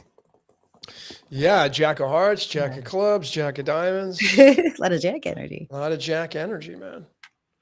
Very cool. Yeah, ladies and gentlemen, all these questions that we've had for people, all of you that sent in your questions, we're going to get to some of those. The final answer comes down to you. Mm-hmm. But a lot of you don't make the move. So is there a possibility, right? Something to think about. Is it possible that the intuition that is giving you the answer, because it's giving you the question, right, to startle you, to give you a zap. If you don't move, if you don't act upon that, we get the call coming in here. If you don't act upon that, hang on one second. Oh, I got to call this person back. If you don't act upon that, that instinct, maybe the universe cuts you off in a way, part of your script. Maybe it, I'll call this person back. I don't know who's the third person here we have in line. I believe it's Ian. Ian? I think so, yeah. Hello. Hey, what's up, Logan? What's up, Ian? How are you, man? Hi, Ian. I'm doing good. Hi, Dr. Dani. How are you? I'm sorry I didn't address you as Dr. Dani in your email. How dare Don't worry about it. I was Dani before I was a doctor, and I'm still Dani, so it's fine. Yeah. I really am honored to be here with you both. I mean, it's amazing to literally be a part of Logan's community, let alone branch in with two amazing individuals. I mean, you, of course, being an amazing individual as well as Logan, of course, because I'm in his community. But I appreciate this. Thank you. Well, now you're in both, bro. So we both appreciate it. Yeah. It's just good to be here. I'm definitely excited and a little nervous, but at the same time, it's just that it's funny because you brought up the dead squirrel thing again. I'm not hesitating, Logan, just to let you know. So okay, cool. I'm moving through everything, but like I've been doing spotlight work, and originally, doing that work with the True Side Reel, I came out as a King of Diamonds, as you know, and I've been seeing that shift toward the Queen of Spades with the True Sky that you've been hinting towards, and I'm still waiting on more clarification because I think you're going to update your cards, or you are in the process. That's going to remain kind of private because it's kind of tinkering around with something that kind of, I mean, we're trying to get the spotlight out and the base fundamentals of that. And then when you graduate out of that, some people will end up gravitating towards, the true nature aspect. So. Yeah, well, I mean, it's funny because I'm actually building and living like a real-time framework around like awareness, decision, and response. So I'm kind of inside the process while observing it. It's the weirdest sensation, and what I've been noticing is I move fast, I see patterns quickly, but I can also get irritated when things feel out of sync, and I'm trying to avoid the pitfalls, so to speak. And definitely in listening today with the Chiron discussion, it feels like that sensitivity, like around pace and reaction, is amplified hugely right now. Yeah, you got your Chiron in Pisces, man. It's literally magnified in Pisces right now for everybody that has Chiron in Pisces. Ian and I are 2 months apart, and I'm feeling it too, Ian. It's the Chiron return. It's the stellium in Pisces. It's in your 5th house. Which can be stimulating wounds around creativity, around expressing yourself. Yeah, I have stopped doing my artwork. Oh, you have? You have? Yeah. Well, no, I used to do a lot of artwork back in the day, and now it's more I don't know. It's on the back burner. I mean, I'm still being creative in a lot of different ways. You know, artwork is expressed in many ways. I mean, music, actual physical, doing paintings and things like that, which I did sculpting, like in industrial design and things of that nature back in the day. But now it's more system building. It's more keeping up with properties, keeping up with certain responsibilities that are in my life right now. And but I am curious, like, how do you look at that shift from something, you know, like more, you know, structured externally to something more internal and perceptive? And like, how does that show up in my system? I don't know how to see Ian. it. I can see it already. You have your north node in Ophiuchus and your south node in Taurus. So your Rahu's in Ophiuchus, Ketu's in Taurus. So this is literally the balancing the physical and the spiritual, like being an observer of the physical world and still being in it. And you have Jupiter square that. So, you know, this is in your fourth house. You and I have a very similar chart because our birthdays are so close. And you will always feel like you're walking two paths. Always. With that kind of a split with Jupiter there. One foot in the material world and one foot in the spiritual world. I don't think you'll ever escape that. Yeah, so, well, that was weird because because Logan, during the, I guess, a tarot reading that we did on April 6th, but you were saying hesitation. I'm like, man, I don't hesitate. What was he talking about? But I do in some ways, you know, like, because I don't want to screw up. I don't want to fall into that, you know, because I always have been like, you know, like a head first type of guy into like an empty pool without a helmet, you know. So it's kind of that mindset that like, what was he referring to? You meaning you, Logan? Like, I'm not a dead squirrel. I'm not a flat squirrel.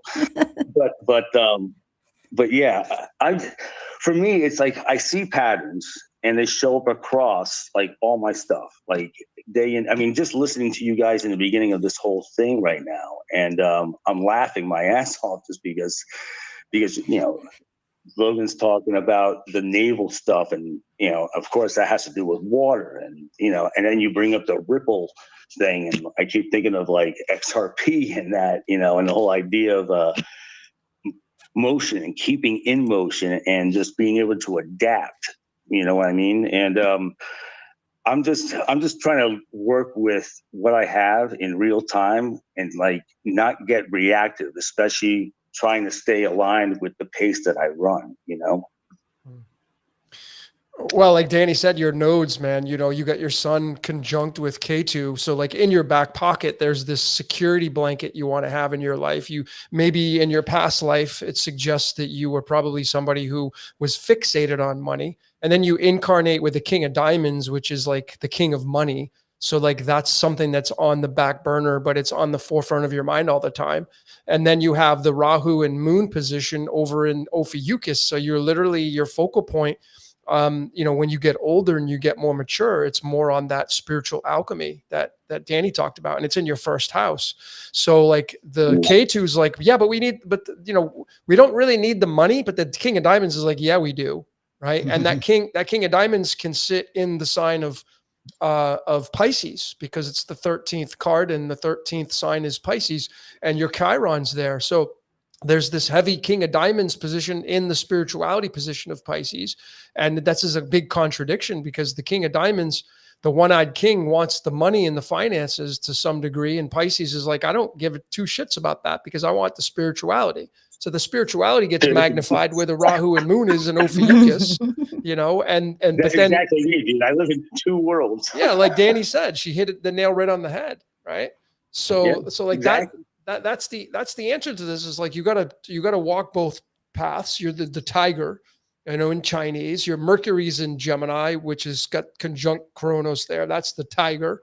And it's in your 7th and 8th house. So there's a magnification of your esoteric, and that's all going to push into the 12th house, which is the house of Pisces, and your Poseidon being there. So Dani hit the nail right on the head from the very beginning, man. Your two paths, this bifurcation is literally branded into your life.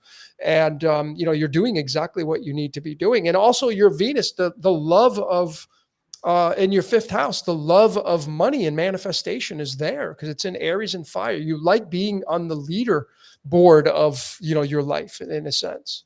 Like when you look up the leaderboard, when you're watching sports, like who's on the leaderboard of, Tiger Woods is the leader on the leaderboard. Well, then Ian's on the leaderboard. What does it look like for you?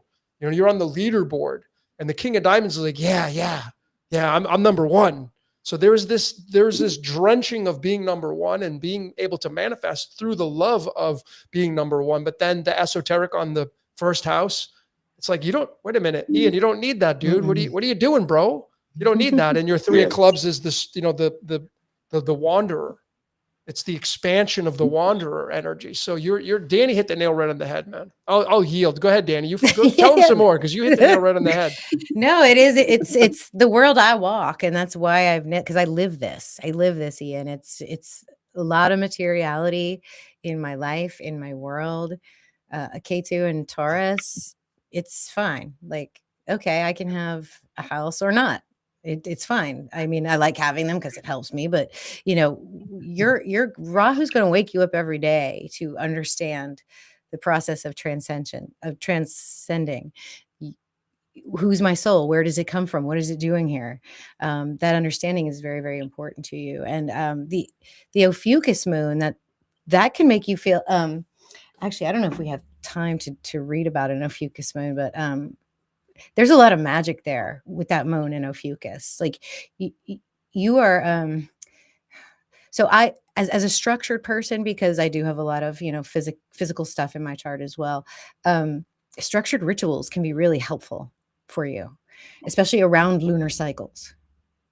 So, for example, if you know that, and you're also born on, oh my God, you're also born on an eclipse. So you have sun against south node. So this was a south node full moon eclipse that you were born on. Most people with eclipse energy, like if they're born on an eclipse, don't really launch from the nest until they're 38 or 39 anyway. So they always feel like they're behind. But for you, with all this strong eclipse and lunar energy, if you were to just learn a little bit of magic from someone about the lunar cycles and how to set intentions, how to work with your creativity as well, because there's going to be certain parts of the lunar cycle where you're not creative and you need to receive. And there's going to be parts of the lunar cycle where you're going to be pushing that creativity outward. So, yeah. Whew. Well, I'm definitely pushing creativity right now. So, because I got some deadlines coming up, but I got to say that. And then there's that. a lot of the pushing, but it's my own deadlines. That's what the weird thing is. It's like I literally, it's like Logan says, it's like, oh, dude, you got the money, you can do whatever. It's just, but it's not even about the money. They're your deadlines, exactly. You put them on yourself. I do it all the time. Yeah, I do it all the time to myself. I'm like, I got to get this done by this day and this day and this day. And then when I don't do it, learning how to let go of that has been certainly a process in life, like not taking that too seriously. Yeah. It's funny because sometimes I learn to let go, but it's like, am I letting go too much? All right, maybe I should get up and do something. 100%. Yeah. That's awesome. And then it's like, okay, we'll go decode something. That's like, I don't know how to read these charts. Logan does. It's funny. Ian, I have a question for you, Ian. Right? So, are you somebody who will defend some people that are close to you in your family? If someone tries to encroach upon those people, are you like the very first person to defend those people? Are you that tight like that? 100%. Yeah, like 100%. Okay. Like I'll be the first person to be slayed. Like if it's Mars and Cancer. That's Mars and Cancer. Yeah. All right. I just wanted to confirm that. It's just another big marker. Mars and Cancer. If you have Mars and Cancer, ladies and gentlemen, you probably are going to defend your family. Cancer, family, the home, and Mars is the defender of that. So I'm just curious, but you kind of confirmed that. So beautiful. Yeah. Thanks, man. Hey, listen, guys, thank you so much. It's been an honor. Thank you. You're welcome, man. Thanks Thank you so much for coming on, man. Look forward to hearing from you again, brother. Thanks for all the support. Oh, dude, endless, man. It'll be endless. I'll talk to you soon, Logan. All right, thank take you so care, much, man. Dr. Dani. Bye, and thank you. Much love, man. See you. Bye. All right. Wow. He's living in it. He's living in that. Yeah. Now Mickey's next, but I didn't hear from Mickey through email, so I'm not sure. Well, we'll find out. We got another I think 9:50, the last calls should be coming in here in just a little bit. And then we'll get to the questions through the email. Yeah. Yep. Sounds good. Cool. I might take a quick potty break while you charm everybody. I'll be right back. I can't do it. I can't go 3 hours. So yeah, that's all good. You can keep it like this. I don't like it when you blow it up. Thanks. Okay. So let me see. Like going into the questions. All right. So I have a big announcement for all of you. Okay. If you didn't know this, because Sonia is asking, is the chart you learn about in the Spotlight course, the chart that you saw is exactly the chart that you'll learn from. So I have an announcement to make. I'll let all of you know.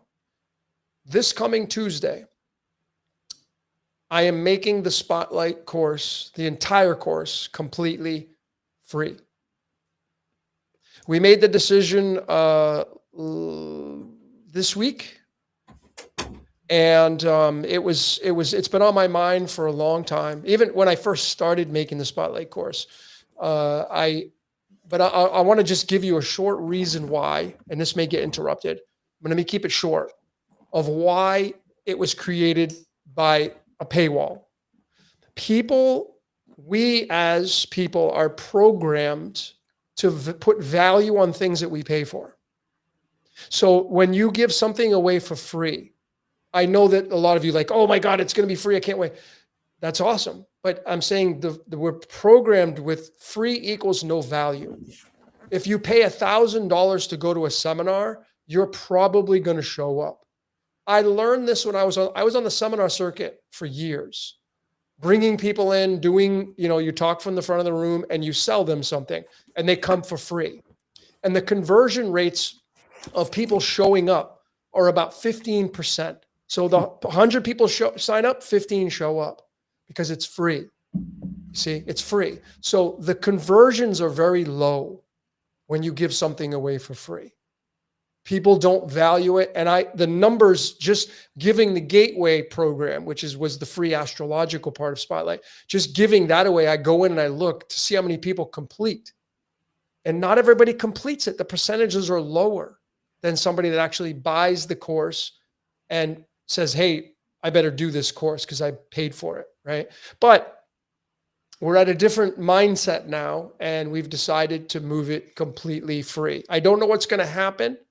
I don't know where it's going to go, but my goal is to reach the children, really, the kids that Dr. Dani's popping out on the world stage, bringing the players in.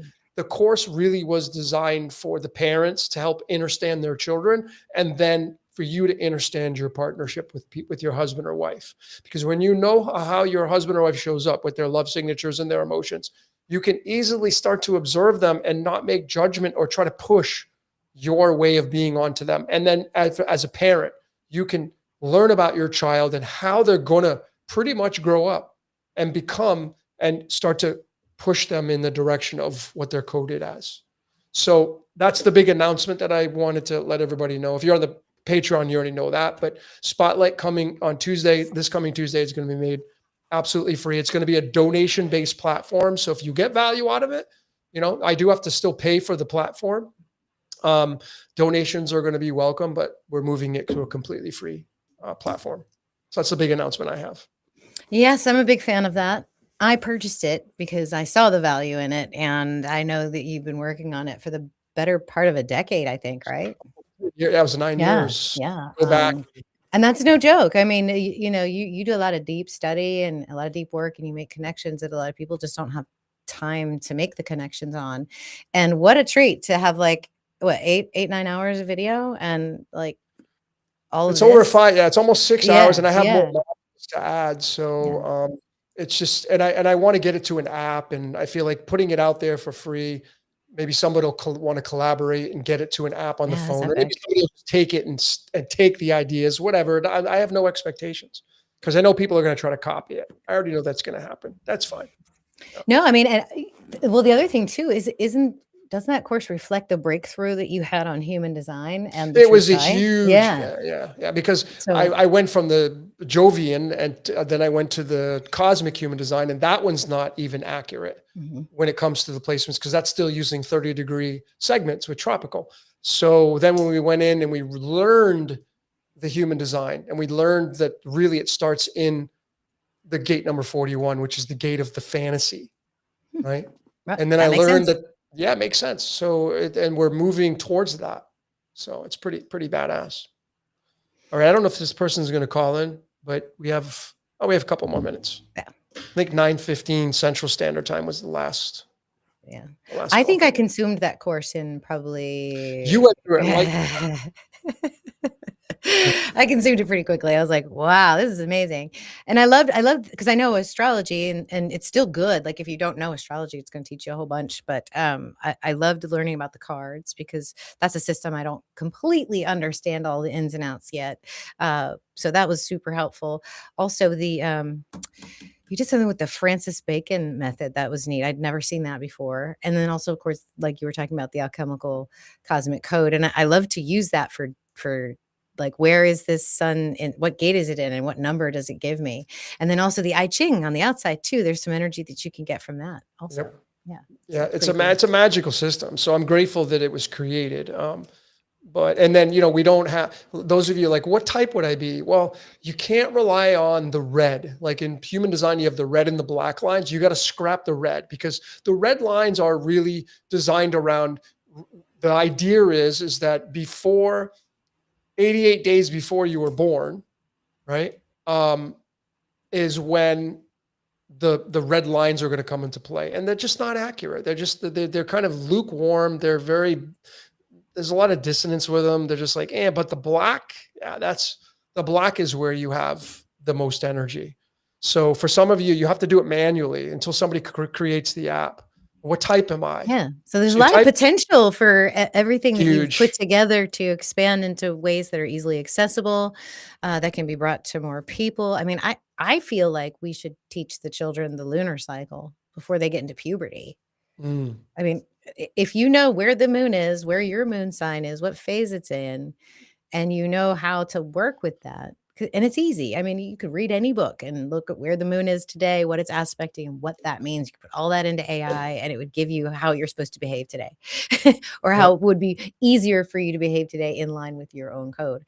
And so imagine if you were, a teenager or a pre-tween or whatever, and you had this knowledge, and then you go to school and all the kids are making fun of you. Well, maybe if you knew that, today wasn't a good day because there's something going on in your 11th house, maybe you just, play in the library today and not face those. I don't know. It just seems like you could certainly tackle the emotional angst that comes with puberty if you knew your moon a little better. Yeah. Yeah. So Mickey's the last caller, and he's scheduled for 9:21. So we got like 5 minutes. Yeah. My cell phone's like fast. Okay. But yeah, it's 9:15, I think, right now. So yeah. And I love the idea of you taking this on the road. Well, we're going to do seminars for sure. Yeah. We're going to teach it live. That's the goal.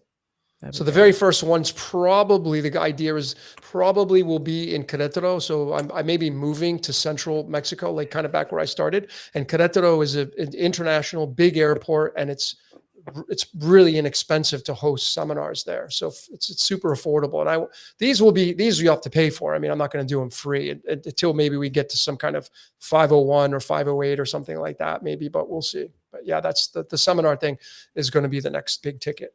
So, and collaborating, and Dani, hey, you're more than welcome to come and hang out and do. I am going to Mexico. I've already decided right now. Yeah. Yeah. I have a lot of people to collaborate with. So, yep, looking forward to it. All right. You want to get to a question on the, on the emails? Yeah, I can pull out one of these. Let me see. Bear with me. I'm just opening it up. All right. Oh, Mickey just responded to our email, so I think he's coming. Okay. He's got like 5 minutes. 5 minutes, yeah. Hopefully he can get into it. All right, I'm going to get your email out, condensed questions. Okay. So we can start with Christine Cardoza, how to master Saturn. Ooh. And she gave me her birthday, so we can do that. February 15th, 1975. Let's look and see.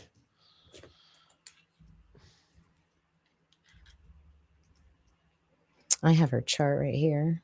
Oh, yeah. So you're ahead of me. Well, I know her too. So. Oh, Yeah. okay. So she's got her Saturn. Yeah. Where's her Saturn at? Gemini. Is that right? Yes. Gemini. Gemini.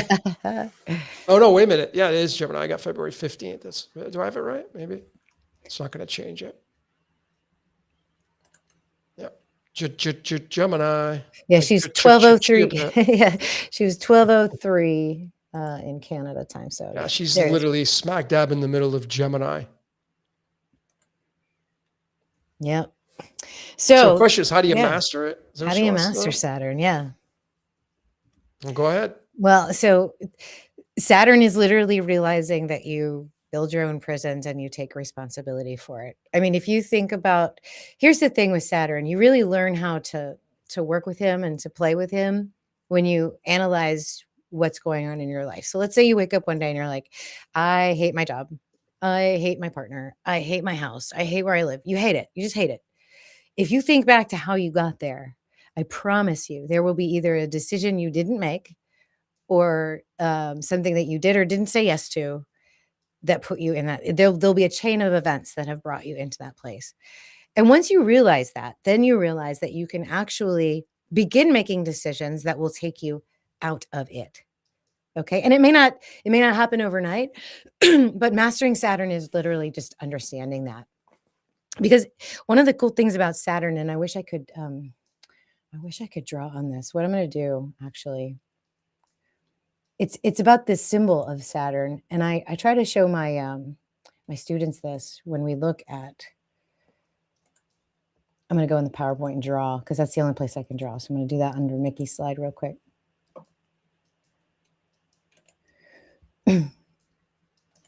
Well, I think, Saturn just brings the structure. So it was in the first house, right? Mm-hmm. So first house. Yeah. So when you look at the symbols that we have for these glyphs, right? You have, say, for example, you have Venus, right? Spirit, matter. The circle is spirit, plus is usually matter. With Saturn, you've got the cross, and then you've got this. Oops, did I just clear it? There we go. So what does this look like to you? So this spirit and a matter, and then we have matter, and what does this represent? This is the serpent. I only see us. Are you sharing the screen? Am I sharing the screen? Maybe no, I don't. I only see you and I. Let me try it. Come on, rookie. Sorry. Just kidding. All right. It's drawn on there, so let me just make sure I'm sharing the right screen. Oh, yeah, I didn't hit share entire screen. There we go. Okay. Bam. Okay. Can you see that? Yep. Perfect. All right. So spirit, matter. This is Saturn symbol. Matter. And then what is this? This is serpent energy. So this is your ability to manipulate matter. And Saturn manipulates matter for you. So how do you master him? You realize you build your own prisons. In Gemini, I experienced Saturn in Gemini as well. This is teacher. This is a teacher energy. But also an eternal student. You may have people in your life that you're constantly searching for, or maybe you'll have more than one teacher in your life. The thing about Saturn, though, is it needs to be mastered. You can't break anything. You can't innovate. You can't change anything unless you have Saturn mastered. And the other thing about Saturn is it takes time. So if you're 20 years old versus 60 years old, we're having a very different conversation about Saturn. So I would say, especially in the first house, you got to own it, right? You have to own your mastery. You have to own your contribution to what happens to you, because that's really important. A lot of people don't think that they're that powerful, and they are. Even the really awful things too, believe it or not. We choose to let that in or not let that in, or let it affect us in certain ways. So that would be my final answer. I would say just, kind of realizing that you build your own prisons. What say you? Yeah, same thing. I mean, disciplined thinking, structured communication. You got to have patience and repetition with this kind of stuff. And I think that it'll turn your scattered ideas into kind of clear systems and thinking eventually over the course of time. So we have our next caller coming in. Miguel, wait a minute. I thought we had. Yeah, Mickey Miguel. Gotcha. Yeah. Okay. Hey, Mickey. Hey. I didn't know you went by Mickey. Yeah. Look, I went. I was a little late because I like that little Saturn explanation. I wanted to give you the space. I mean, you were putting in my slide and everything. I was like, I don't want to interrupt this. It's all good. So, what's your question, my friend? What's your one critical question? Yeah. I mean, Logan, obviously, me and you have talked occasionally on the pro bonos and stuff. And I'm really focused on increasing my income and making sure I'm putting my efforts into the highest leverage areas, so to speak, right? And based on my timing or I guess alignment, like what should I focus on right now to create the most measurable progress? I'm a 7 of diamonds. I did put my personal information in my email. And I just wanted to hear your point of view, your guidance. You guys are both beautiful people, very knowledgeable in your areas, and I really appreciate you giving me the space and time. You're welcome. So your question is, what should you focus on right now? Yeah, I mean, I guess, like how can I find, what's the secret sauce? I guess I don't know if it has to do with looking at my code or if it has to do with like maybe general thoughts on this or. Well, I mean, I'll quickly just tell you 7 of diamonds is the millionaire's card and it's the 71st card in the tarot. And it's literally looking at everything that it has to analyze and say, do I need this?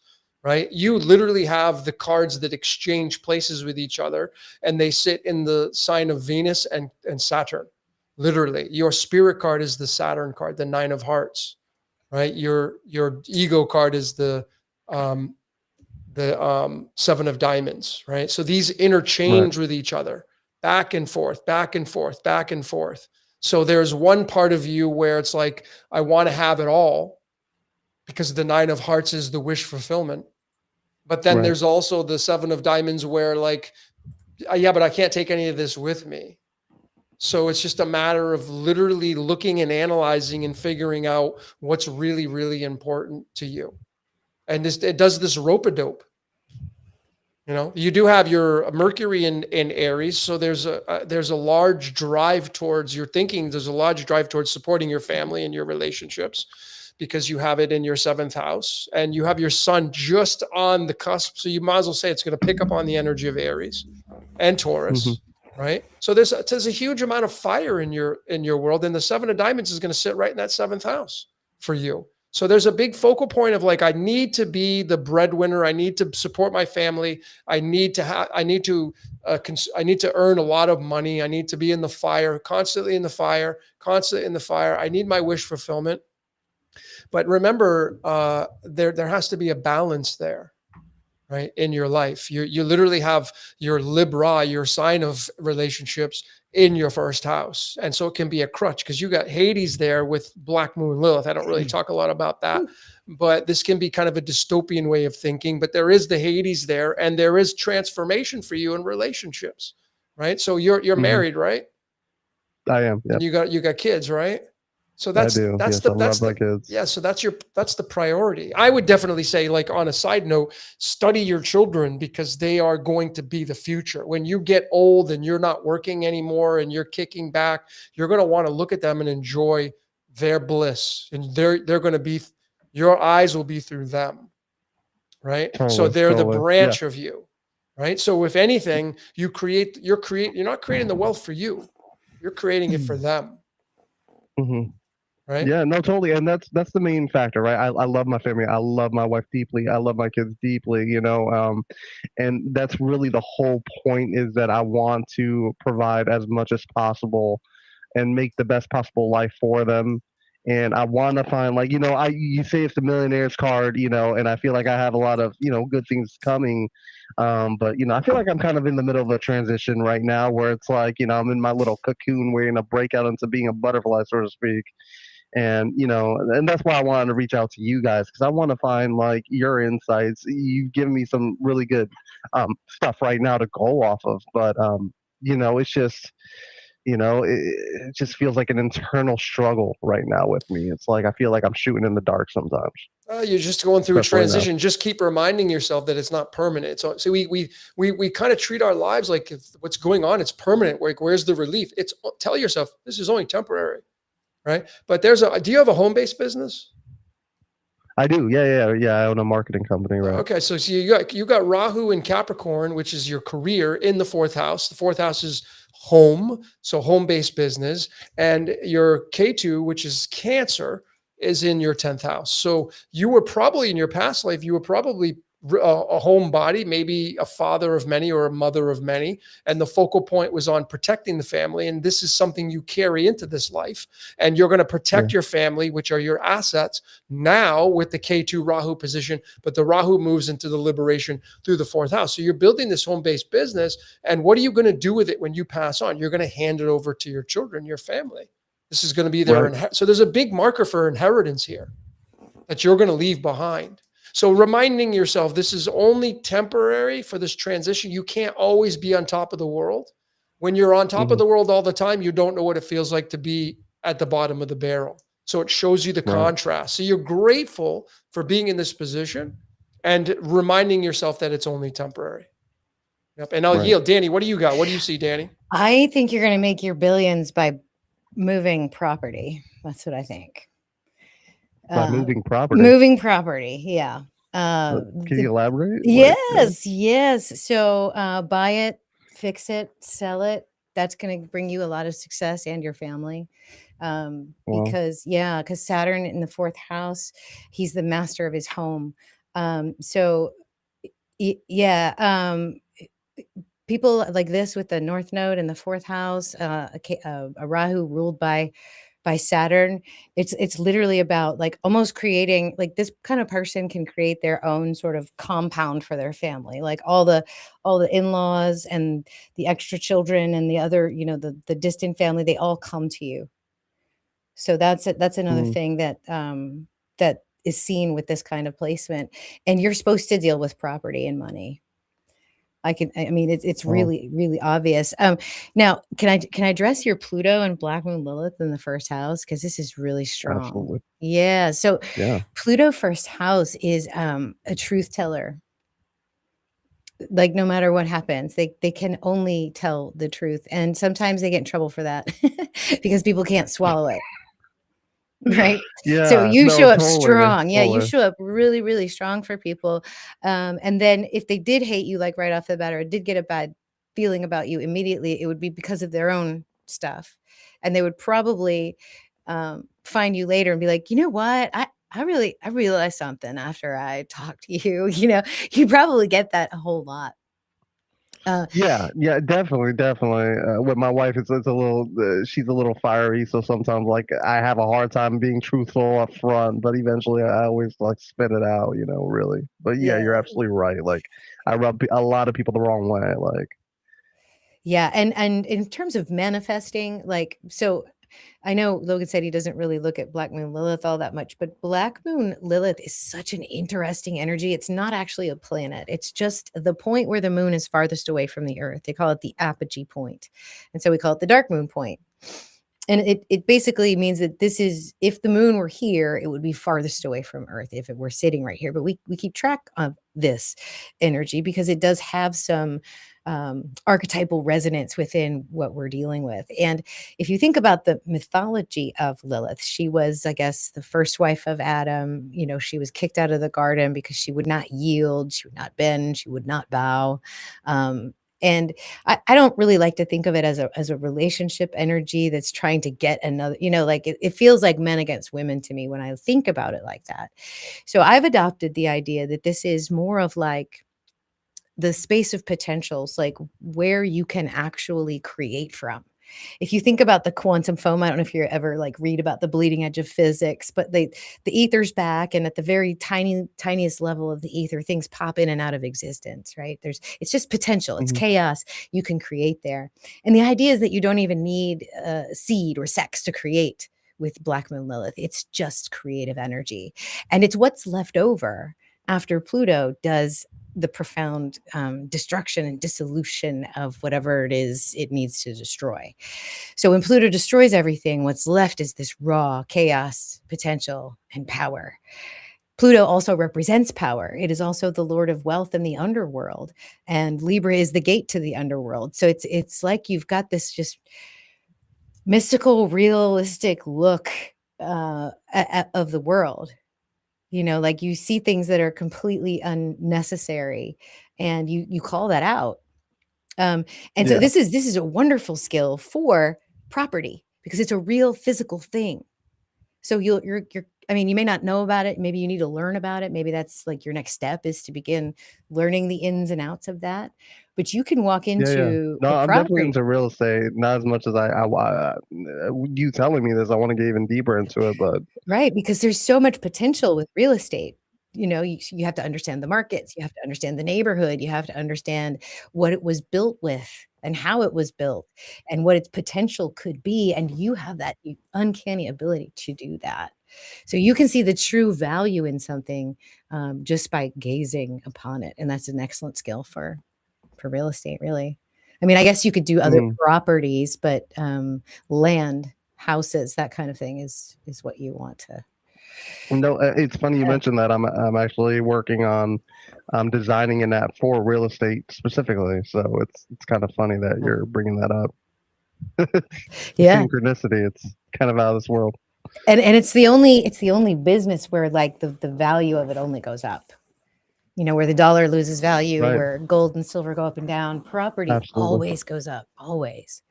Yeah.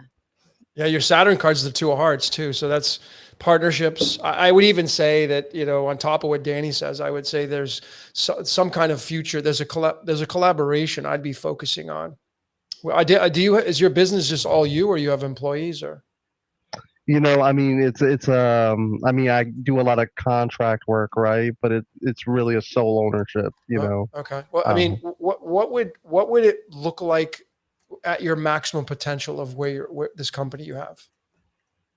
The maximum potential. I mean, you know, getting some really solid people, you know, working under me and kind of automating the entire process and spreading wealth to other people. You know, so with that in mind, right? You don't have to obviously say what that would look like time frame wise, but I mean, I would encourage you to have an idea of when you want that to happen, to manifest, and use your higher self, their intuition, to say, okay, at the apex, at the pinnacle, right? At the orgasmic state of my career with this company, this home-based business, maybe real estate, as Dani's alluded to. What does it look like with employees? What does a day in the life look like for you? What does the operations look like? What do the logistics look like? And then you give yourself a timeline to work towards, with no expectations, of course. So it's like, okay, what does it look like when you are at your apex?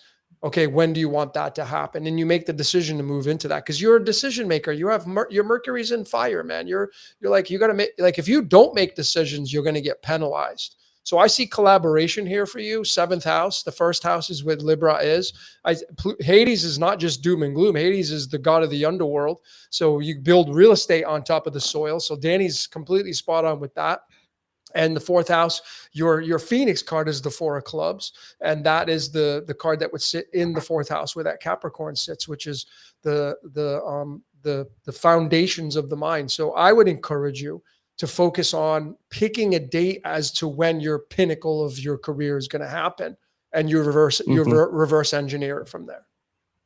Like, and when you say career, like careers in different sectors, or are you just talking about real estate? I'm just talking about when you're on top of the hill, when you're the king of the hill in your career. Like, how long do you want to squeeze every drop you can out of what you have right now? Or do you just like, you know what, I'm just along for the ride, and when it kind of ends, I'll move on to something else? Are you thinking in those terms? Or are you thinking, well, I don't see any end in sight? So I asked you and you said, well, I see employees and all that. Great. So when is that going to happen?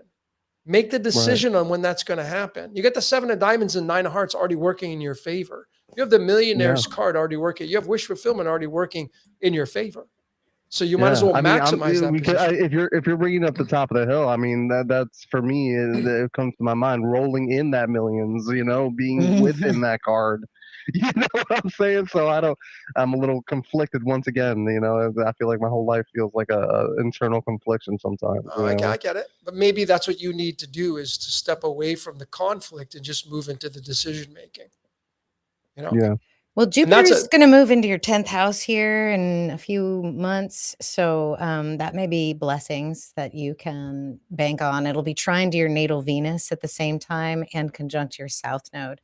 So you'll be able to like bring in a lot of like you could probably like talk to other family members and see if they want to contribute to some. I think you need that piece of property first before you start to see that success in your business. So I don't know if you already have a house or if you already have a property. I do, but I'm trying to relocate. While keeping my other house in my other state, right, where I'm relocated right now. In this cocoon I'm in, I'm actively desiring another property and trying to get my way to that. And it's kind of funny that you're mentioning that. You know, so when you hit that, like you're right. Imagine you go and you get that next property, then you're not going to be satisfied with that. But right? it will be easier, yeah. Yeah, it'll be easier, but you're not going to. This is the thing. It's like I have this joke with my parents. My parents, they're 79 and 80, but they're constantly working on projects around the house.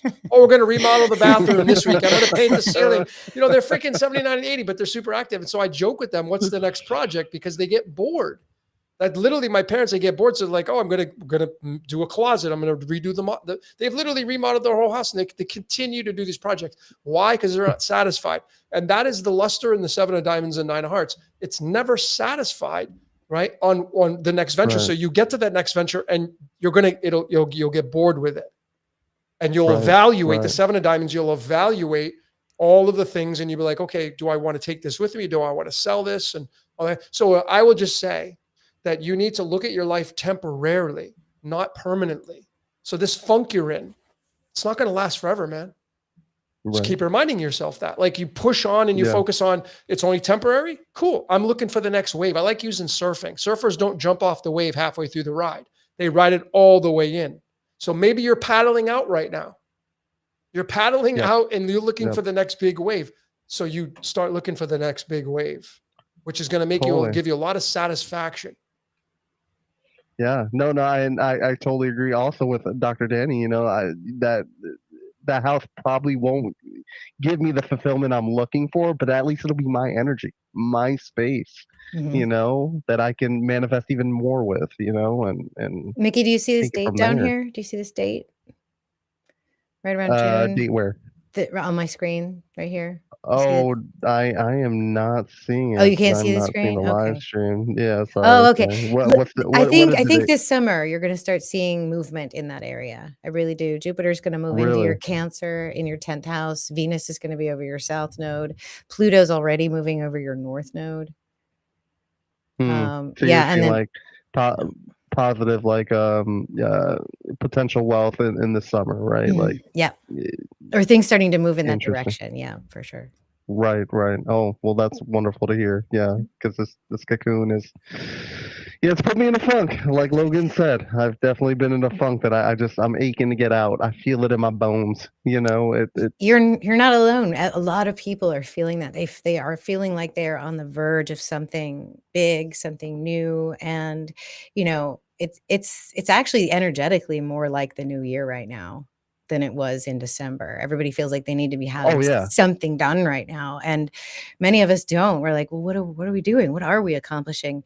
And I think it's been starting. I think this lunar cycle, the end of the next one, we're going to start seeing movement in a lot of the things that we've been manifesting under the surface. So. Yeah. No, I'm here for it. And you guys are both beautiful. Thank you so much for the knowledge and the insight. It's so valuable beyond comprehension. Awesome. All right, Miguel. Well, next time we talk, then we'll be hearing about your new wave that you're riding. Right. Exactly. All right, brother. All the best to you and your family, man. Thanks for joining in on it. I appreciate it. Yeah. Blessings to you. Thank you so much. Take care. Thank you. All right. Bye. All right. So we've concluded the 4 call. That was fun. That one went to 20 minutes, but that was a quick 20 minutes. It always goes by so fast. It goes by so fast, but I think that's a good amount of time. I actually feel like that's pretty good to Yeah. get to the question and to get input from you and me. I mean, we probably could tighten it up or get a little faster as we go along, but yeah. What does the audience think? Would love to drop a comment down. What your Yeah. feedback on the production of the show? It's just going to get better. Like I know we're going to look back, let's say a year from now, we're going to say, man, those were terrible in the beginning. Right? That's the way it always works. It's the way it always works. Yeah. Remember when Logan only wore t-shirts? Yeah. Absolutely. No, that was great. That was great. Okay, cool. Well, Do you want yeah, to, we can do let's some see, it's questions. what you got? 9:45. Mhm. When do we start? 7:30? 7:30. Okay. So we're probably get, well, you want to wrap this up maybe in 15 minutes, go to 10 o'clock. Sure. Okay. I'm good. I had a potty break, so I'm okay. Okay. I can go for a little while. All right, let's get to the questions. These are summarized for some of the longer questions, which you guys are awesome. So this is a cool topic right here. Let's see. Vivian asks, I've grappled with whether it matters if I'm cremated or buried for reincarnation in the afterlife. Well, that's a condensed version of her question. I don't know if that's exactly, we're paraphrasing. Right.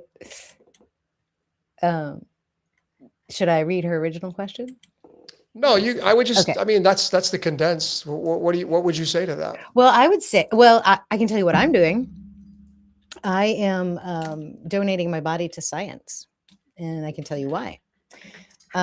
One of the coolest things you get to do in medical school is to, at least the way it was 25 years ago, was dissect a human cadaver, like in real time with a group of 3 or 4 people.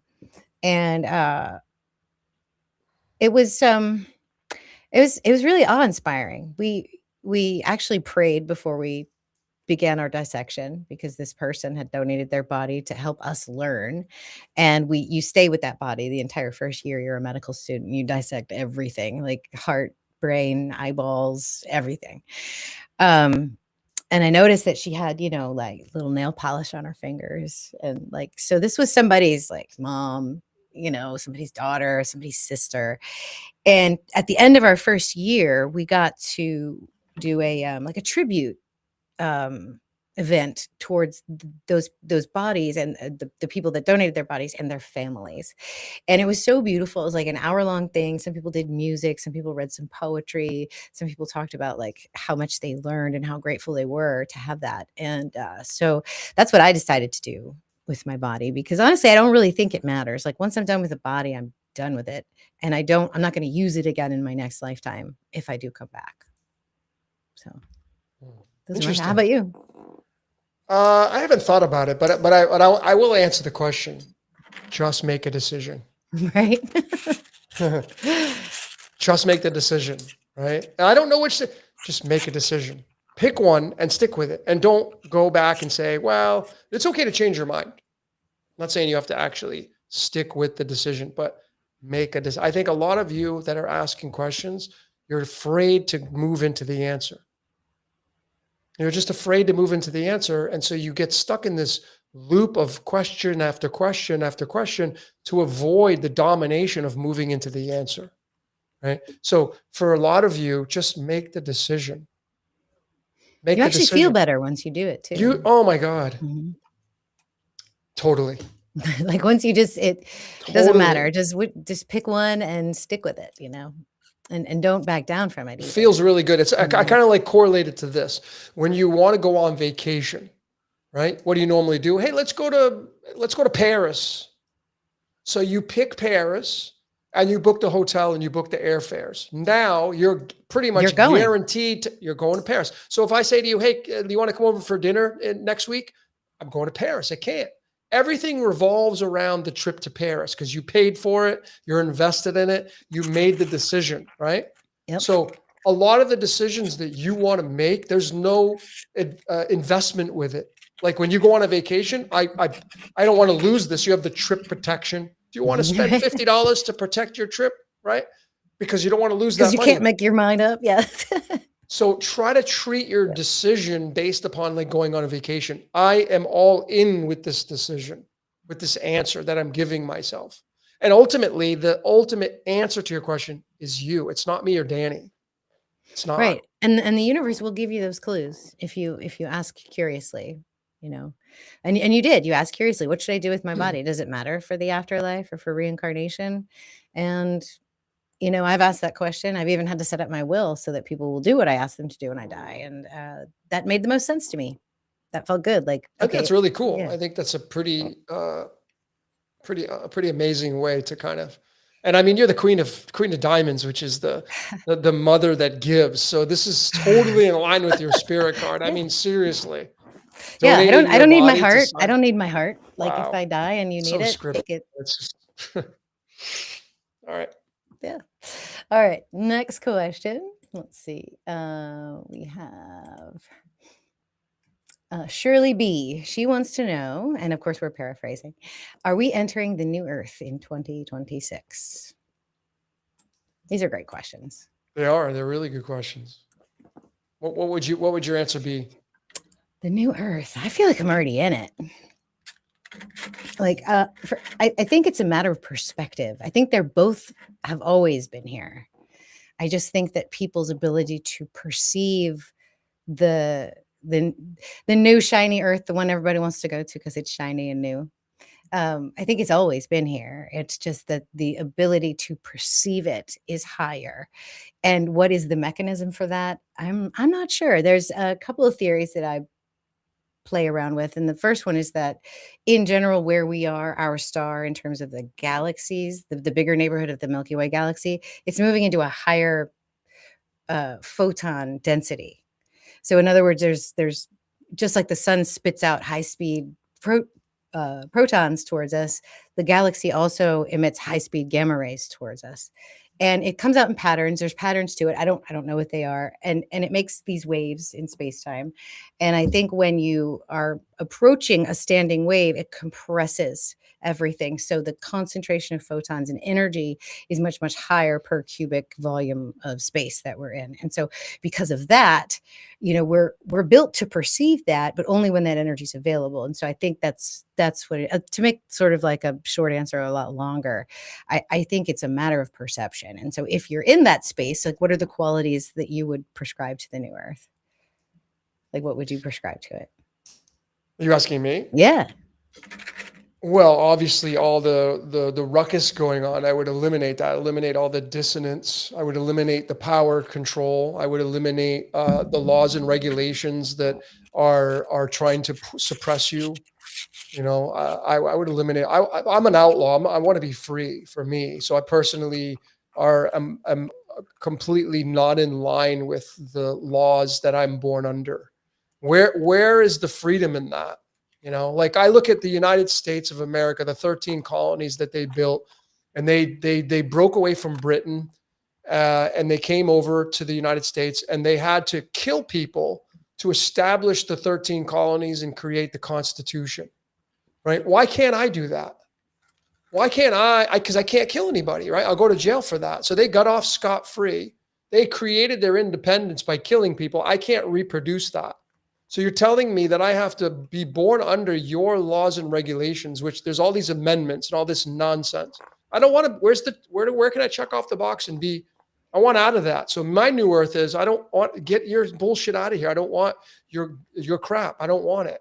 Even if you tell me, oh yeah, but you can't use my this and my that. Dude, you can't use the earth then because you're being a hypocrite. You're building your foundations where you're creating your money and your visas and all. You're creating it on the stuff that was given to you by nature, free. It was free. You didn't pay for that. You attached yourself to it. So it's just really it's a hypocritical. These organizations are very hypocritical. You want to try to rule over me. You never gave me a chance to opt out. Like right, I would like an opt-out button. I think that would be good. Who wouldn't opt out of this craziness? Well, I mean, there's benefits to it, right? I mean, give unto Caesar what is Caesar's. Sometimes the structures and what's been built, we built them. We built them as a collective to contain, to protect, to look. I mean, the intention, you know, the road to ruin is paved with good intentions, right? A lot of these things were set up with good intentions to affect people in a way that would be helpful. But the unintended consequences is, control and misery and inequity and all of those things that come with it. So, if you didn't have any of that, you could potentially have chaos, that wouldn't be very helpful. I recently watched the 1883 and 1923 miniseries that's on Paramount. And I haven't seen those. It's literally a series showing us about, what it was like to be just normal human beings, but as pioneers of the wilds of the new America, which is sort of the new Earth. And there were no rules. There were no laws. It was basically a man's word. And, a couple of young loves were part of the story, and they didn't get married in a church. They were free by all accounts, but they were also very exposed to the elements, to danger, to, the bad side of man and his lower cravings. So, a lot of sex and death. I told you that in these shows, but it just goes to show you that. So yeah, the freedom is nice, but at the same time, I don't know, there needs to be a balance. And I think both exist in parallel all the time. For sure. Depends on what you're phased into. For sure. Yeah. No, for sure. I mean, I look at it from the infant, like when the Constitution was created in 1776, it was its infant stage, right? And it was pure from the basis of what it was created from. Yeah. But then when they started adding all these crazy amendments, that's the greed. Yep. That's because it's not enough. What was wrong with it when it was first created? Nothing. There's nothing wrong with it. It was beautiful. You had to create and add on all this crap to it because you're not satisfied. This is the aspect of human beings we're not satisfied with what we have. So we want more. We want to improve it. We want to make it better. Yep. We want to squeeze more out of it, right? When you start to encroach on people, that's what I have a problem with. Don't try to tread on my turf, man. Like, just leave me alone. I just, you know what I mean? It's cool fine. I get all that, but, and I agree with you. Yeah. I agree with you. I think there has to be laws in place and, there's stop signs and those are for protection and all that kind of stuff, but don't be adding on the greed and trying to squeeze me, right? For your power. That's what's happened. So the Constitution and its origination in its infant stages is the same thing as when you, Dani, deliver a baby onto the world. The baby's pure. There's no blemish if it's a healthy baby. Yeah. So. Oh, those little star seeds. They don't know what they got coming for them. They don't, man. That's why they're crying. I'm like, it's okay. It'll be all right. Yep.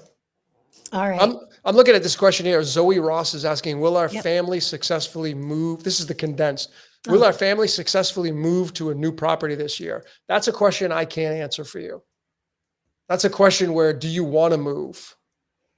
And don't have any expectations on the move. Because now you're talking about getting a crystal ball out. Oh, yeah. I think I did read Zoe's email in depth. And my answer to her is to everyone that's waiting on that thing right now, because we're all waiting on that thing. I mean, you're waiting on it. I'm waiting on it. I'm pretty sure everyone in here could list something that they're waiting to turn the corner on this year. It seems to be the general theme that's going on.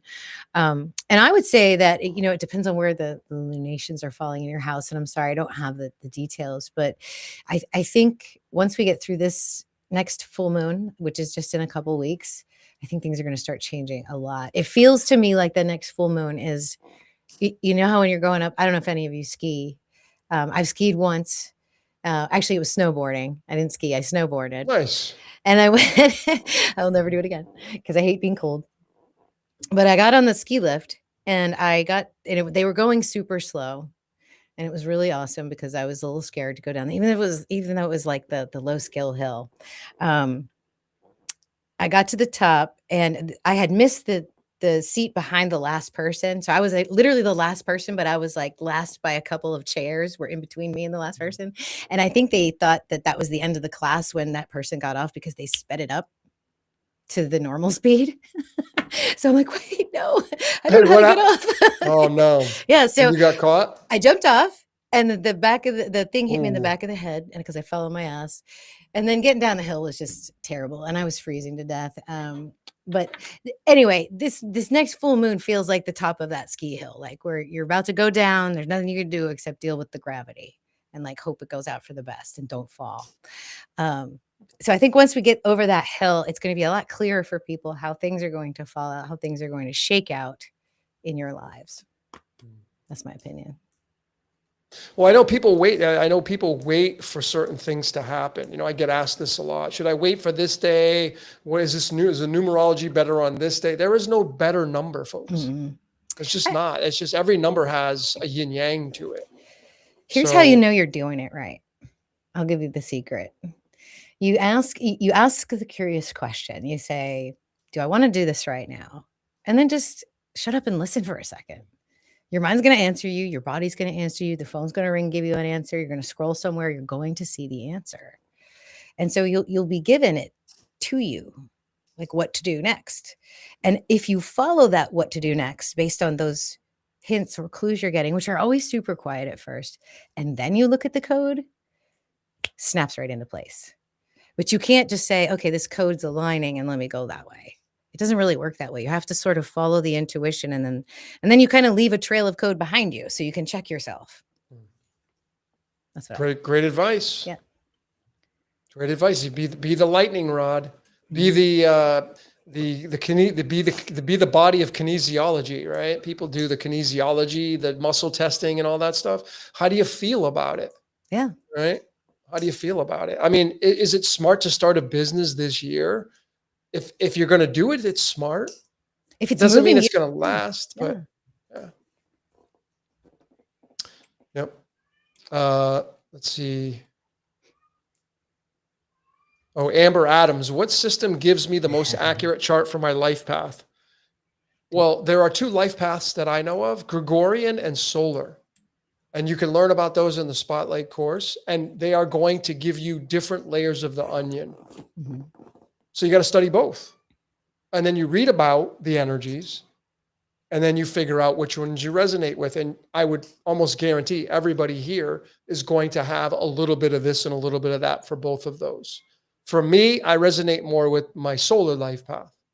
And that's designed around March being the 13th month and the first month, depending on how you follow the spring equinox. So what is your take on that, Dani? Do you mean adding the digits of your birthday together? Yeah. Well, I love my birthday. So I'm a little resistant to having it be 6/4 of 74. Because it goes back 2 months, right? Yeah, and you'd be that adds the magic in that, right? For you, 6 + 4 + 19 + 74 is 103. Stop. Okay. Yeah, man. Come on, man. I mean, what makes more sense numbers wise, the 103 or the 105? The 105 does, because you deliver babies, and 6 is Virgo, and Virgo's the virgin, and you get the baby. So that makes sense there. So see what I mean? It's a double. But it's also 33, 8, 4, 7, 4. You're going by that. I don't go by the master. Well, not as a life path, but just as a numerology. Sure. I get that. There's all kinds of energy out there that says it's a master teacher, and I totally resonate with that. I like that. Yeah, absolutely. So I think it's both for you though. But I see the 103 is magnificent. It's a 4. You're born in the 4th. That matches up with the 4. You're all about Venus. Venus is the Anahata. Yeah. I mean, there's a lot from the solar perspective. And then you go into the Gregorian and the 6, and, being of service, being a doctor, that's all 6 Virgo energy. So that matches up with that. So it's a multifaceted way to look at life paths. So Amber, your answer is it's going to be both. You got to look at both. You can even have some value in tropical, as long as you're not, I don't know that I would plan money around it or like procedures, but I might use the real sky if I were going to do that. But if you want to just sort of I think it's the best, if you want to use tropical and you're in the Northern Hemisphere, if you want to know about your sun and how your sun is supposed to express itself, it's probably useful. Seasonal. Tropical is only good for seasonal stuff. Yeah. That's it. Like what season are you born in? That, to me, that's it. Other than that, forget it. Yeah, I've never found anything accurate. I can't even give it. I try to be nice, but I just can't. Yeah. I think it's magical malpractice to use tropical astrology, but. Well, I mean, the seasons, right? So you were born in the summertime, Dani, right? Mm-hmm. Summer solstice. So, but you're Cancer sun, but you're born under the summer solstice. So you're still going to have that energy tropically of that. So where you're born seasonally has a lot to do with your tropical based astrology. But other than that, not the true placement. Nope. And I think it's only accurate because of the aspects to the planets. I don't think that it's accurate because of they're describing the position of it. Like for them saying that Saturn's in Aries right now, I think they're getting it completely wrong. And actually the good ones are if you listen to them, they're describing Saturn in Pisces. They are. They just don't even realize that that's what's coming out of their mouth because of how they're describing what they're feeling. They're saying there's a lot of artistic things coming out. There's a lot of action around peace and unity and getting connected with spirit. I'm like, you're describing Pisces, you know. But the aspect, you know, the Pluto Saturn connection with that sextile that we saw in the beginning, that's the same in all systems. So that's why it has a flavor of accuracy. But when you put it in the right stars, man, then that's precision. I mean, that's just, yeah. How do you, I mean, Saturn, Kronos right now conjunct with Mars and Pisces. That's where it is at right now. This is war on water. This is what Saturn is, the militant. Mars is war. You're talking Pisces is also oil. Pisces is oil and Pisces is religion. Why are we going to war? Why are these wars happening? Because of freaking religion. Hello. Why do you think people it's religion, Gaza, religion, Palestine? No, you can't do it. It's all based on religion. That's the church in Pisces. Has nothing to do with what people are saying with the tropical stuff. Saturn and Mars is the militant, the church, and the wars with the church and from the mainstream, the militants. It's just so clear as day. Yep. Yeah. And once you see it, you can't unsee it. I don't know anybody that's gone from, I know a lot of people have gone from tropical to sidereal, but I don't know anybody that's gone back and said, yeah, this actually works for me. I'm going to keep doing it. So I would say 100% true sky is where you need to go with that. Yeah. Yep. It's pretty crystal clear. All right. You want to wrap this one up? It's a little after 10. I think so. I think we've kind of worn out. There's a few more questions, but they just don't feel like relevant right now. So I'm okay with that. Yeah. All right. Well, everybody, I appreciate you being here. It's been fun. Yeah, I've had a good time. Crowd. Yeah, decent crowd. I definitely think that we will have a critical question number 2. I think this went very well and deserves another shot at it, at least to iron out some of the wrinkles and get some new guests on here and see what else we can uncover. But great topics, great crowd. I could feel the energies. You guys were chatting with each other. I really appreciate that. The guests that we had were fantastic. Beautiful souls. And those of you that gave us questions, we appreciate it so much. And Logan, oh my gosh, I appreciate you for being here with me. What a beautiful collaboration that we've been creating here. And I'm just so appreciative. Well, I'm very grateful to be collaborating with you. I think this is, without question, was something part of the script here. Obviously, we laid all that out. So, and I like the masculine, feminine energy for sure here. So I'm delighted. This is a nice change for me. So I'm super grateful. Me too. Yeah. All right. Well, I had AI create a little song for us. Oh yeah. Please play. Dani so created a cool song. I think we'll play that as the outro. And if you guys have any questions, if you want to submit questions for the next Critical Question episode, please email us at thecriticalquestion@gmail.com. And or you can go on the spotlight and go to or on the spotlight and go there too. Actually, his form is probably better because then you can put one little question in there and that'll be good. Let's see. I think that's all I have to say. Yeah. If you want to check out my work, I'm at drdani.com or learn.drdani.com. My channel's linked below. Come and subscribe and pay me a visit. I've got I'll probably go live on Tuesday or Wednesday of this week. I want to talk about astrology down under. So in the Southern Hemisphere, I'm going to flip the chart and we're going to just see what that feels like. And so hopefully those of you in South America, South Africa, New Zealand, Australia will tune in and see the sky from a different perspective. So I'm going to try to do that. Yeah, we'll see what happens. I had a lot of people asking for it, but I want to try to see if I can make it something that's explainable and easy to understand. So. I just think it's fascinating. I mean, the Tropic of Capricorn has such an amazing luster to it. You know, I mean, when we're expansion, they're contraction. And I just find that it's pretty amazing. And that's why, especially life path, if you're born in the Southern hemisphere, September is your first month. Hello, it's not totally March. different. Yeah, it's totally It's different. not March. Your March is your fall time. So why would you celebrate why are you celebrating New Year's when it's your summertime? Right. They should be calling their the September solstice, they should be calling that Aries for them. That's their first. Well, the 13th and first month of September is, because September 22nd is the equinox. We're just going to call it the That's what I equinox. meant. The equinox if I didn't Yeah, say I that. know that's what you meant. Yeah. So that's your first month. September 22nd is day number 1 in the Tropic of Capricorn. New Zealand, Australia, Cape Town, South Africa, Chile. It's September 22nd. So that should be the beginning of Aries for them. Well, yeah, should be. You could even correlate it that way. Yeah. Yeah. So it's almost like it's a I mean, twisted. that's why the stars move in different directions. Yep.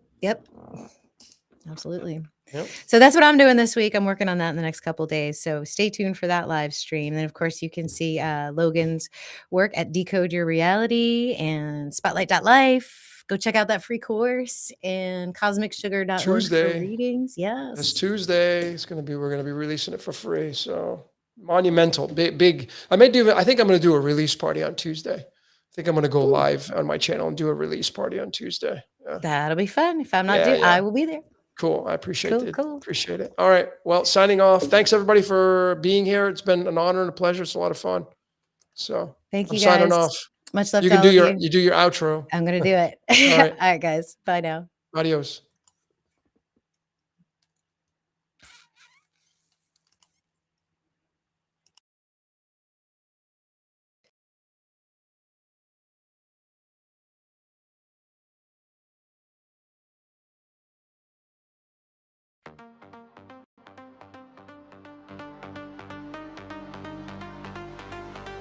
What if the question is the answer? Ask it, face it, live it out loud. Ask it, face it, no hiding now. This is the moment, this is the life. One question changes your whole timeline. Feel it freezing under your skin. Something knocking, let it begin. No more silence, no more delay. Truth don't whisper, it finds a way.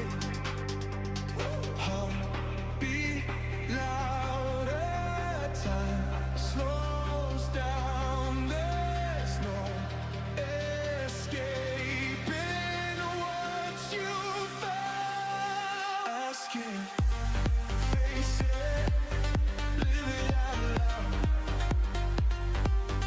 Ask it, face it, no hiding now. There's a fire you can't ignore. There's a truth you felt before. Every answer lives inside, but it waits till you decide. Ask it, face it, live it out loud. Ask it, face it, no hiding now. So, what's your question?